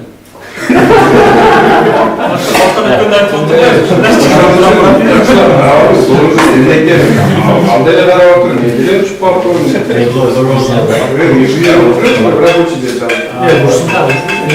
Кадрда кыргыз балдар болсо какое-то ограничение бар. Анан түрктөр кандай кылат? Өздөрүнүн ишин өзү кылбаш үчүн, анан баягы рабочий деп алып баягы ишти кыла берет да. Башка эле профессия менен эми арматурщик 100 арматурщик алсаң да болот да, же болбосо разнорабочий депчи. Ошол себептен көбүнчөсүнүн договорунда баягыдай башка эле профессияны жазып алып берип коет. Түшүнүктүү. Ооба. Ошо трудовой да? Ошондой неме бар, практика бар. Ошого жаздыртышыбыз керек экен. Ооба. Bir nersen aytsam. Не, задержка болгондорум бар, эки ай. Мен башында жумушка келгенде зам менен сүйлөшкөндө эки айлык задержка койду. Как гражданин Россия катары алсың деди. Бирок мен кантип деткенде баягы эстине болуп койду да. Анан кийин эки айдан кийин акча түшүп баштады. Ошо эки айдын дагы акчасын түшүрүп берди. Кайра сүйлөшүп центральный офиске письмо жөнөткөндөн кийин ошондо текшерип киргенде дагычы. Ошону кайра сүйлөшүп сурап коюш керек экен, мисалы. Сен айтып киргизе берет экен, бирок задержканы болуп койду деген бар. Ошол трудовой договор, трудовой кодекс боюнча, российский трудовой кодекс. От 20 до 25 или до 30 числа аванс бериш керек.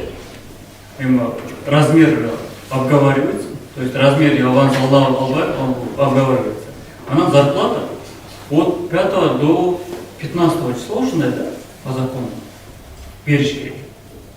Бирок баягыдай да жарым эле конверт менен берет, жарым эле болсо айлык менен. Белки айлыгына картага түшкөн по закону түшүп турат, алар компания проблема болушун каалабайт.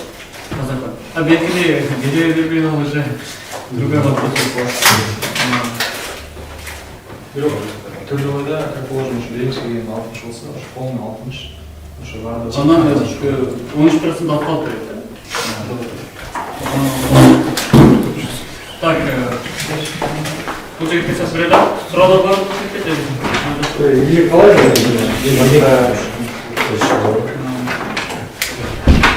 Assalamu alaikum. Менин атым Азамат. Быйыл магистратурага МГСУга тапшырдым. Өзүм ПГС бүттүм, КСУну. Какты? КСУ. Славян. Анан өзүм токтогулдан болом, Бишкекте де чоңойгом, Сокулукта чоңойгом. Ошо жумуш издедим, өткөндө билген бир ай болду, 2-3 жерге бардым. Российский фирма гражданство жок болгон үчүн алыпкан жок. Собеседованиядан өткөндөн кийин анан кайра документтерди тапшырып жөнөткөндө гражданствоға российский мектептен ала албайсыз деди. Азыр ошо ревиттүүдөн атабыз. Ошо ревиттүүдөн түшүп жумушка келди деген мақсаттар бар. Кайсы тема? Неки конструкция боюнча элек ПГС. Заочный окуйсуңар жаранды. Жок, Очно эле. Очный болсоң да совещать этип берейин. Биздики магистратура саат почти 5-те башталат сабак. В принципе, можно да? 5-те башталса. Бизде эки кыз ошентип эле бүтүштү. Бирөө отдел кадровда иштеп жүрөт, азыр эле аппликатор, инженер по технике безопасности өкөтүндө. До сих пор учатся магистратурада? Даже бакалаврда окуп иштегендер бар экен. Онлайн окуп өткөндөр бар. Бизде азыр онлайндагы бар да, анан еще четверг окубайбыз. В принципе, эки эле жумада, эки эле жол бар, бир жумада эки эле жол барып коебуз. Ошо жумушта онлайн сабактарды уже өткөрсөң болот. Эки сабак болот, калган күндөр бош келсең. Москвада возможность бар, табасың. Мисалга биз Томскте окуп жүргөндө андай возможность жок эле да. Чын эле издесең таппайсың. ТСК может компания. ТСКга барсам деле анда. Если подработка шагы. Так, бул жерге суроо жаган. Жылы качасың? 99. Жакта балдар менен чогуу балашкан. Азыр класс иштейсиң. Эгер автокадтан жакшы эле эметем, буга чейин практиканы стажировкада 4-5 айдай жүрдүм. Абашат деген фирманы кармаш келгенде. Телеграмда барсың эле? Ооба, жок, Телеграмда жок. Эмеде бар, WhatsApp'та. Телеграмда ссылка бар, ссылка менен кирип ошондо резюме таштап, анан ичине текст жазып койгула, ушундаймы, мага совмещенный нерсе керек деп.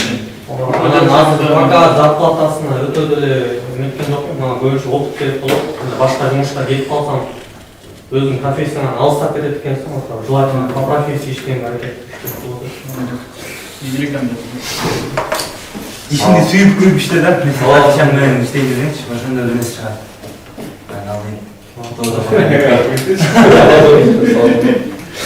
Салам алейкум. Менин атым Эрмис. Кыргызстандыкка мен да андан 1 жыл мастер болуп иштедим Кыргызстанда. Мастер участка. Мастер, общий мастер да. Вот анан азыр магистратура тапшырдым. Жаңы келдик быйыл. Вот баарыбыз келдик. Вот жумуш караштырып атабыз, пока чыкпай атат. Совмещать этип жүрөт. Кыргызстанда кайда дейт иштене? Жалбатта иштедим. Жалбатта. Жалбатта иштедим. Азыр ушул магистратура тапшыргандар боюнча да кандай бюджетпи же контракт? Бюджет. Россотрудничество аркылуу тапшырат. Мындай возможность көбүнө келе бербейт, так что аракет кылып окуп. Кайсы направление? Демек ПГС. ПГС тапшырган. ПГСтан бөлөк го? ПГС. Биз немеге тосуп. Тосуп. МГСудабы? МГС. Кыргызстанда эме бар да. Жыл сайын колдо берилет негизи 2 курстан кийин. Сиз Кыргызстандан келдиңиз? Основном Кыргызстандан келишет. Российский МГСгачы основном Кыргызстандан келишет. Кыргызстан айтат да, тапшыргыла белки бар депчи. Башка өнөрлөр айтпайт экен. Башкаларга берилет. Башкалар келип калат, мына азыр Кыргызстанга келди. Бул через бирөөдөн убойлой тапшырып койгон да ушундай. Быйыл бирок олораак кылат, анткени Кыргызстандан келиш үчүн дагы тест тапшырып калыш өзүм келсинчи. Муну тест тапшырбайт. Кыргызстандан убай келген. Жетелепечи да? Мен ошо Славянскийге тапшырам дегенмин университеткечи. Анан кирсем 4 бош керек экен деп, баягы плачетке. Менде болсо 5-4 бар экен. Банкка тапшырып аткам, ошондо. Калган бар 3 беле.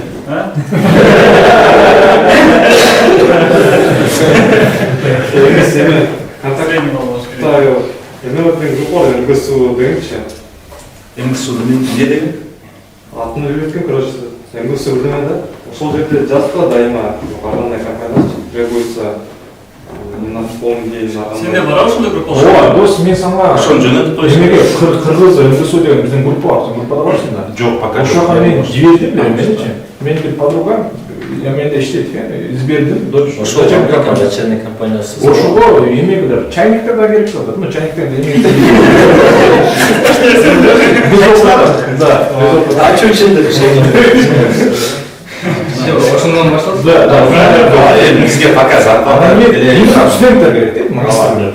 Ошол жака сен зарплатаны деле катуу опыт ала алабы башында. токтосуз ошо. Жыл кайда? Группага алып. Жылың кайча дедиң? 98. 98. Мен анда бардыгылар айтат, WhatsApp группага. Ну, достур. мен айтып жатыр.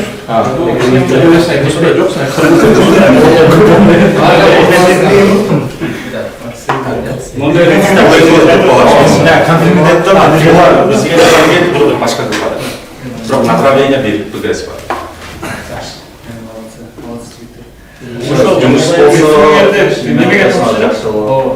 Телеграмга жөнөтүп, анан жазып койгула комментарийлерчи.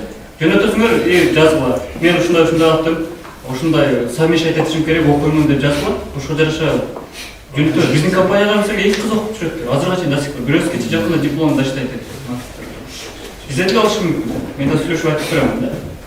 В принципе, есть возможность. Ал нормально. Суроолор бар болду экен? Жалпы ассаламу алейкум. Мен Ислам Султанов. Бул жакта МГСУда окуйм. Бакалаврды бүткөм. ПГС направлениясы боюнча ал жактан ЖБК кафедрасын аяктадым да. Бул жылы бүтүп, азыр магистратурада окуйм. Ошол эле университетте алдым. Азыр болсо ТОСП деген кафедрада технология организация жайылышында ошол жактамын. Өзүм иштейм ПТО жагында. Мен пока подрабатываю. ПТОдо анткени башка жактарга мындай нормальныйраак акча менен алыш оорук экен да. Окууга совмещать этип, азыр ошо окуу менен совмещать этип иштеп атам.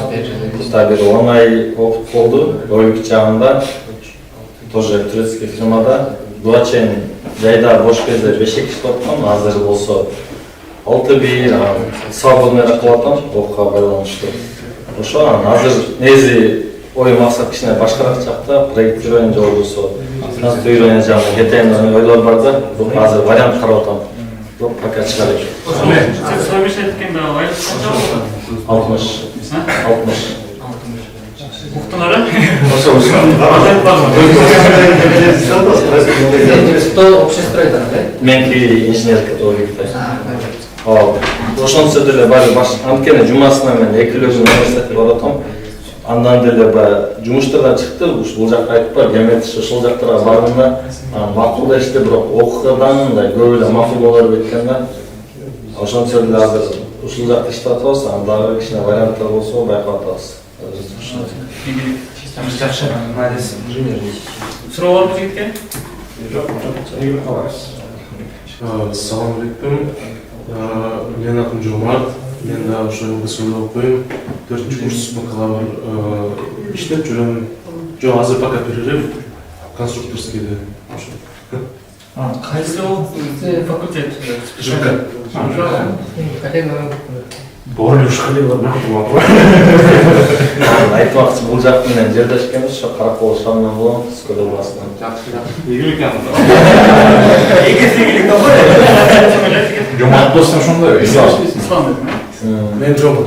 Мен билеттерди тапсырып калып Атка жаман начарбыз, азыр унутуп калып бир нерсе болсок, Сен конструктор болуп иштеп Жомарт? Кайсы жерде? Орустардын фирмасында 3D проект деген, эмеси расчет кыласың го же Жок, расчет суда кылсак болот, по идее Лирадан келет. Биз ошого подбирать этебиз да. Чип атасың. В основном неме да? Неме армирование да? Армирование. Тепломен иштесиң, техникамен иштесиң.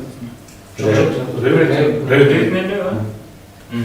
Зарплата зарплата 40 000 берет. студенттер нормально. График кандай сенде?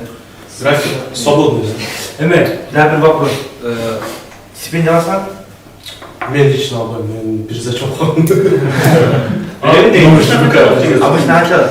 Обычно 4, жок, басына, короче, 3 күн да. В среднем 3 күн. Общежитие предоставляет этип берет да? Канча бересиң общежитияга жылына? 1000 сом. Айына 1000 сом. Айына 1000, Эме? МГСУ. Кайсыл окуйсуңуз? Мен директор. Неменен Разак. Учиться играть. Üçüncü hocam da. İşte Kırgızistan'a gelen böyle resimlikler başkan Hazır canlı ballar geldi. Yani güçlü ballar da. Architektör. Алар бакалаврлар бош керек, а? Немеге келди? Архитектура, неме, шкура. Ошол жака тапшырышкандар боюнча эми кийинки секин возможность берсеңерде жакшы болот эле да, жаш балдаргачы ал жактан келебиз дегендерге дечи. Анан дагы бир тема бар. В любом случае көбүбүз эле иштейбиз. Компанияларга ушундай балдарды практикант кылып алыш керек да. Себеби в любом случае практика өтөсүңөр да компания. Магистратурада деле практика өтөсүңөр, башка практикага балдарды алыш керек эле да. Ошол темалар козгон эле, мунун программаны жүргүзүңөр да, чогулганда. Балдар чакыралы киргизели депчи. Себеби любойго даже принципадайга айта алсам деле, зато опыт алып компанияны көрүп кетет да, организацияны көрүп кетет. Бизде бир кыз, түрк кыз иштейт. Өзү ушул жерде иштейт. Жашайт экен, бирок таныш менен келди. Бирок киргизсе болот экен да. Келип кеңири жаныбызда отуруп, программаларды үйрөнүп, баардыгына кичине иштерди берип. Жомарт менин жанымда ушинтип эле стажировка кылды. Морагайдын алдында жүрүштү. Ошондой эле балдарды алып алсак болот, даже копировать эткенде жана жардамга келсе деле. Зато акчасын бербесе дагы, зато өзүгө үчүн жакшы нерсени алып кетсе болот да. Кылганы бирөө үчүн үйрөнгөнүбүз үчүн. Туура.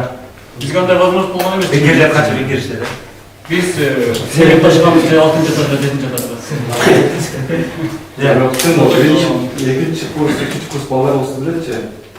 Конечно. Толуктар уже.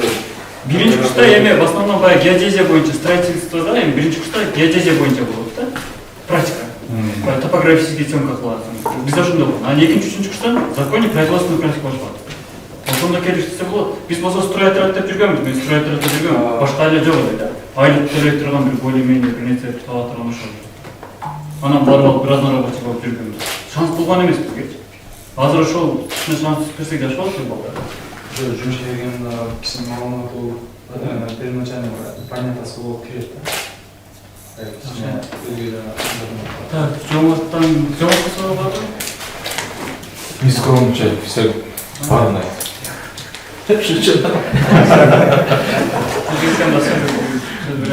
Мен атын Байжигит. МГСУда окуйм. Экинчи курстамын. МГСУлар бир катар айтса жок. Өзү дагы пунктуально карасам мурун келип алып атат. Биз дагы ошол совмещать этип окуп иштейбиз. Окуудан тышкары. Бизде магистратурада график, кечинде болуп окуу. Беште башталат. Магистратура. Жумаста ачып барбы? Бизде эмес понедельниктен четверге чейин окуу. Ошол күндүзү окууга чейин иштейм. Межелер кутуп иштейм. Электриктер жок ошо. Канча аласыңар? Зарплата уялды. Сүйлөшкөндө 2 ай 80 миң кирдик. 100 былай беребиз ал. Не компания? Альянс Москвы и Стамбул. Кайсыдыр эле объект? ФОП Некрасов. Моспромстрой. Москвовская. Бирдеме жигит. Байжигит. Мен жашым 24. 24. Азыр эме өткөндө айтты эле, буга чейин Өзбекстандан студенттер келип эмес экен, быйыл 100 же 200. 150. Бирок аларда кантип айтсам, государственный поддержка бар да. Алардын обучениясын Өзбекстан правительствосу төлөп берет. Өзбекстан атом станция құрылып ошол жараштуу демеге атомщиктер болуш керек да. Алар группамен келет экен да, өздөрү окуйт экен башка атомщиктер.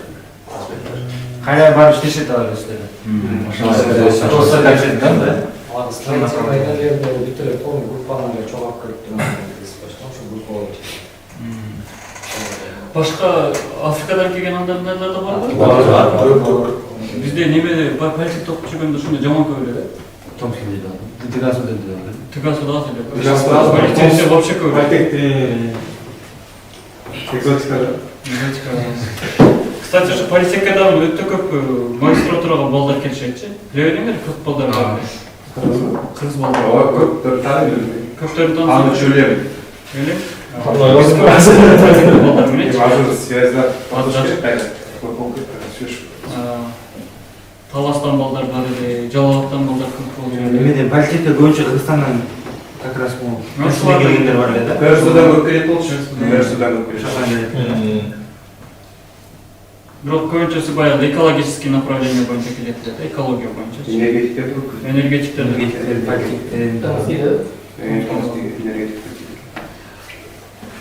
Assalamu alaikum. Мен атым Имам Али. Баткен областынан Кокташ айынан болам. Бул Байгет бөлө жерлешпеде, бир жерде окуп келе чоңоюп. Азыркы учурда Кыргызстан бүтүп келдик.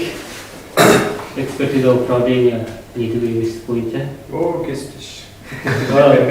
Азыркы күндө Домодедово аэропортто иштеп атабыз. Инженер механик. Ошол устага ыраазычылык айтып бердилер, эми ошол группагачы. Биринчи келген, биринчи жолдамызды ушул жигит келген.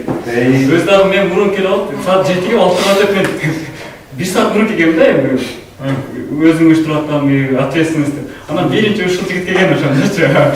Ошодан биринчи болуп ушул бала менен таанышып. Жакшы болду. Ошол эмеде көп тааныштар пайда болду азыр. Бул жакта мисалы бирге окуганбыз, Байгет. Кыргызстанда бирге окудук да. Да, Алты бир график. Зарплата. Азыр Домодедовдо не иш болуп атат ошондо? Канча? Эмеден армиялашный проходка деп эмелер бүткөн да, инженерликтер баары. Ошону изоляция кылат да. Жок, азыр кайсы университет бүтүп атат? Сөйүп. Ал жакта уже полностью бүтүп калды. Азыр электрикке калды асында. Терминал 1де, терминал 2де. 2де? 2 дагы бүтүп элек. 2де дагы бир жыл чыгып иш бар да. Мен 2де иштедим. Терминал 1 кийин реконструкция. Биз да ошондо металл конструкция кылып жүргөнбүз. Металл конструкция иштегендечи. Мен да Домодедово барып жүргөм. Жок, көп иштеп тур. Домодедово ушодо. Ал бүтпөйт экен да. Отмывание денег, да? Канча эксплуатацияда иштетип атышат уже. Бирди иштетип атат. Мен экини эксплуатация берилет. Эки акырын берип атат да. Толук берелик. Неме Аэроэкспресс деген жерин берди уже, по-моему. Аэроэкспресс берди, о. Ошол жерде. Аэроэкспресс берди. Бул жакта Баке сетте калып калыптыр, а? Ноолор көчүп алсаңыз сонда. Сен мазеге чыгып тазага түшүп берсиң. Имам Али? Имам Али. Зарплата канча дедиң? Зарплата жаңы келгенден 50ден башталган. Анан группадан жаңы иш чыкты го 80 миңде, ошону бар собеседование кылып сүйлөшүп келдик. 80 миңде. Анан ошо күтүп атабыз. Болбосо дагы башка карайбыз да. Азыр эмелегенде айттым, үйрөндүк да. Канча жыл болуп калды? 2 жыл болуп калат. Жок, 7 ай азыр уже. 7-нчи? Ütodат да. Айлыкты көтөрөм деп мындай сүйлөшүп көрдүм. Бүгүн келдим, начальник. Кайсы фирма дедиң? Эме, Антиапы? Антек. Со, Антектесиң эле? Антек. Онда газы болсун. Сынада Антектен газды басып кайдыла Антек барасың да? Ошосу барасың.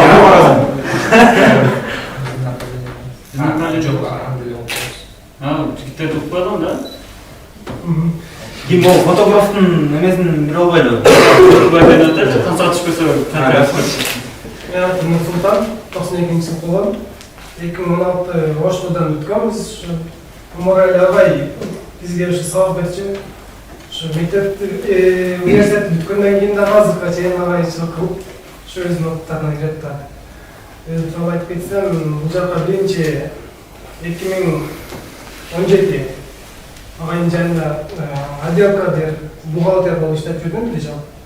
Андан кийин Кыргызстанга барып 2 жылча конструктор болуп иштедик.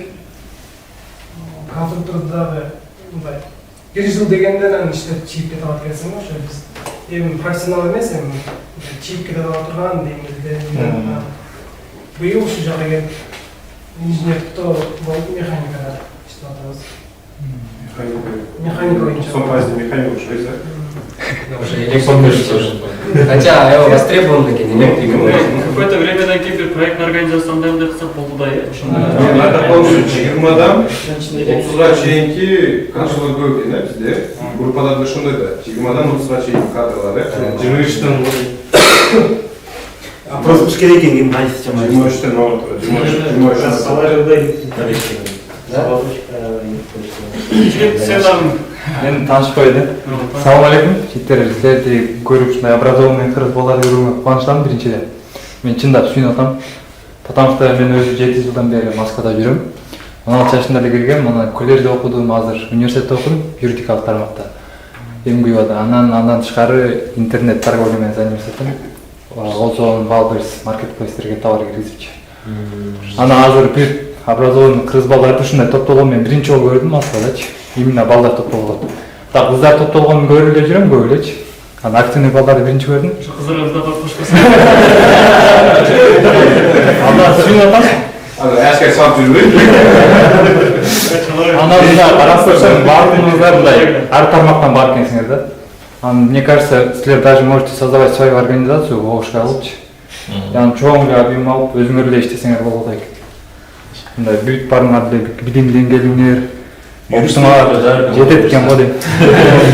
Молодец, ийгилик иштейли. Каяктан келдиң сен? Мен өзүм Оштон болом, Кара Суу районунан. Каяктан келдиң мен? Ким Бул жака уңарга байке чакырды эле, мен анын сөзүн доказывать кылыптым да. Мен ойлогом бүгүн партия жолугат окшойт депчи. Сен жастар партиясың да. Деме, фотографсың же эмне? Жок, бул менин хобби сыяктуу эле, просто өзүбүздүн бир достор бар, бирке кичине студия кылып, ачык винарда тартып, тойлорду неме кылып жүрөбүз. Эми ол как дополнительно, а так жок. Жашың канчада? 98 жылкы болом, 23 жаштамын. Бабриске өзүң киргизесиңби же бирөөлөр товарын киргизесиңби? Жок, мен өзүм товарым эмес, мен кытайлар менен иштешем, алардын товарын киргизип берем. То есть чисто аккаунт менеджер, с нуля документация иштер. Число бул болом эмес. Да, пошел. Китайский язык. Сен неме топтогончу? Номериңди жазып, бир контакт таштап кетти. Таштап. Маркелер бар. Сага дагы кичине поддержка кылып, антимитип кичине реклама деп коюшум мүмкүнбү? Бүтүнчүлөргө скидка барбы? Өзүң билген адам. Жок, кытайча билбейм. Орусча эле. Мен өзүм переводчик жанында болуп, которуп берет да. Кыргызчачы, кыргызча.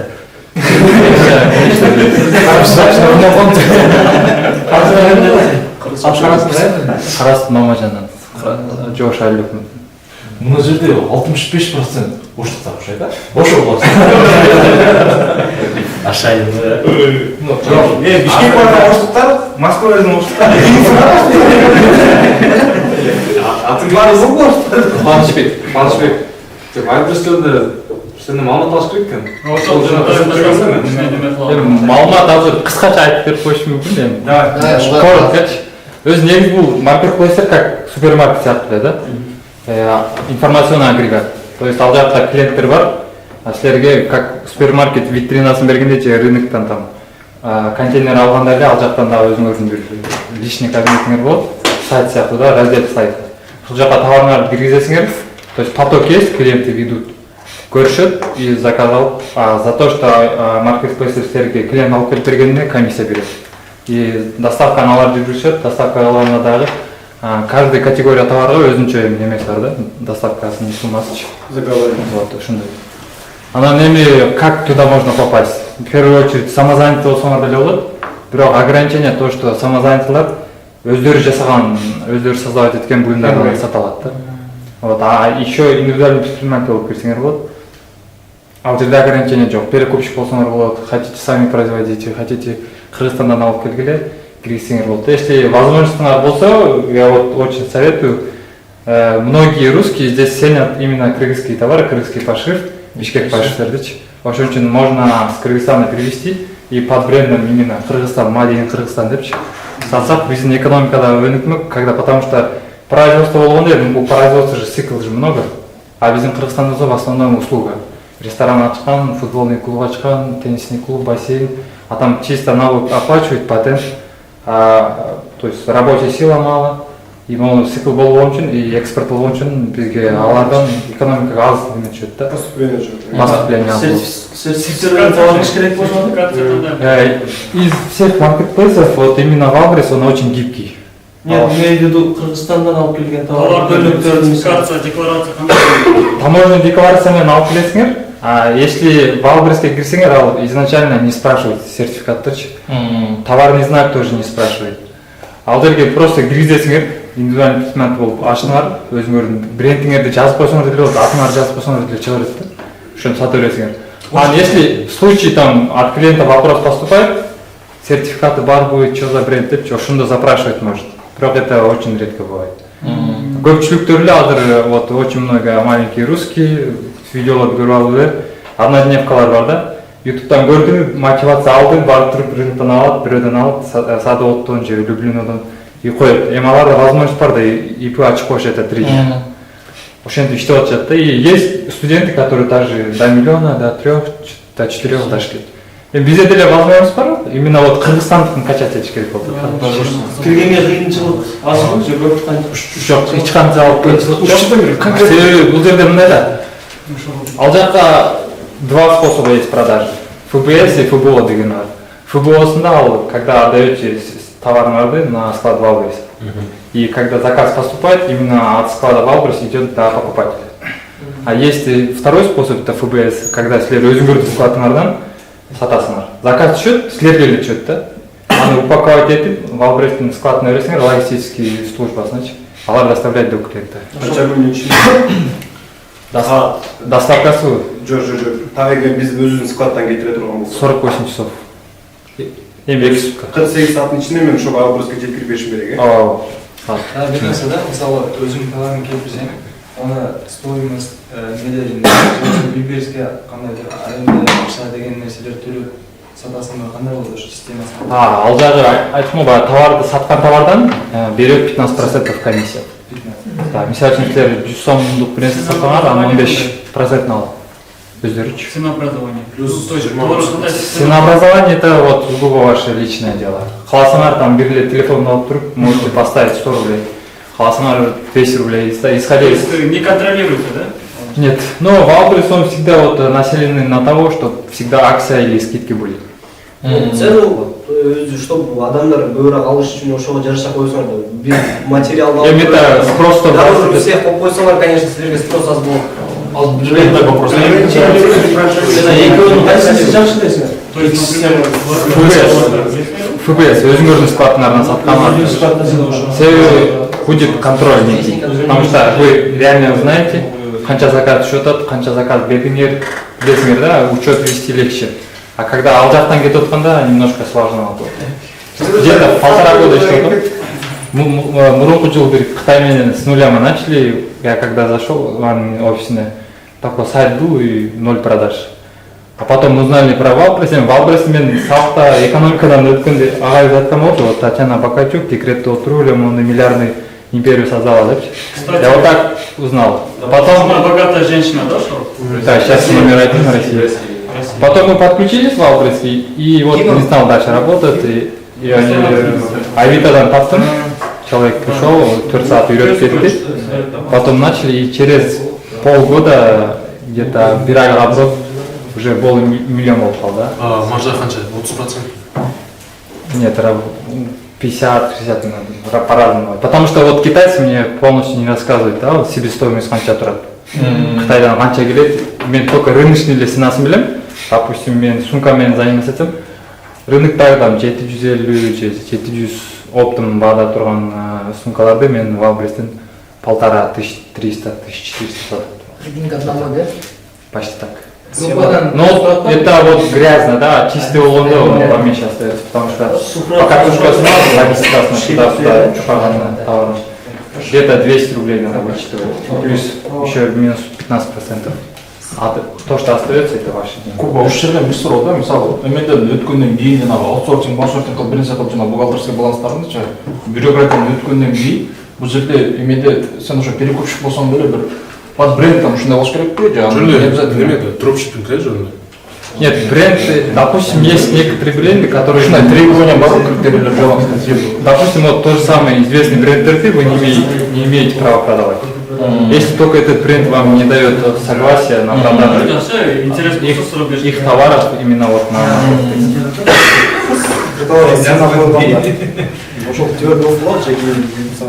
в любое время можете менять цену, в любое время. Кыргызский гражданствосымен регистрация салона? Кыргыздар эми ИП ача албайт, но юридическое лицо ошко любой там коммерческая организация ача алат. Ошону а если вот вид на жительство болсо, да, возможность есть ИП ачкангач. Сен өзүң граждансың ушунда? Жок. Мен не знаю политических взглядов, не стал получать. Политических взглядов? Да, из-за этого. Башка жигиттер суроолор барбы жокпу? Молодец. Нет, өзү негизде монтип топтолгон кыздар да бар да. Баягы айымдар кежи деген коом бар. Где-то 15 миң эле ошол жерден оронушту да. Эми азыр мен көптөн бери 2-3 жылдан бери ушундай кыргыздардын обществосуна аралашып жүрөм. Өнүккөн кыргыздар көп өтөт.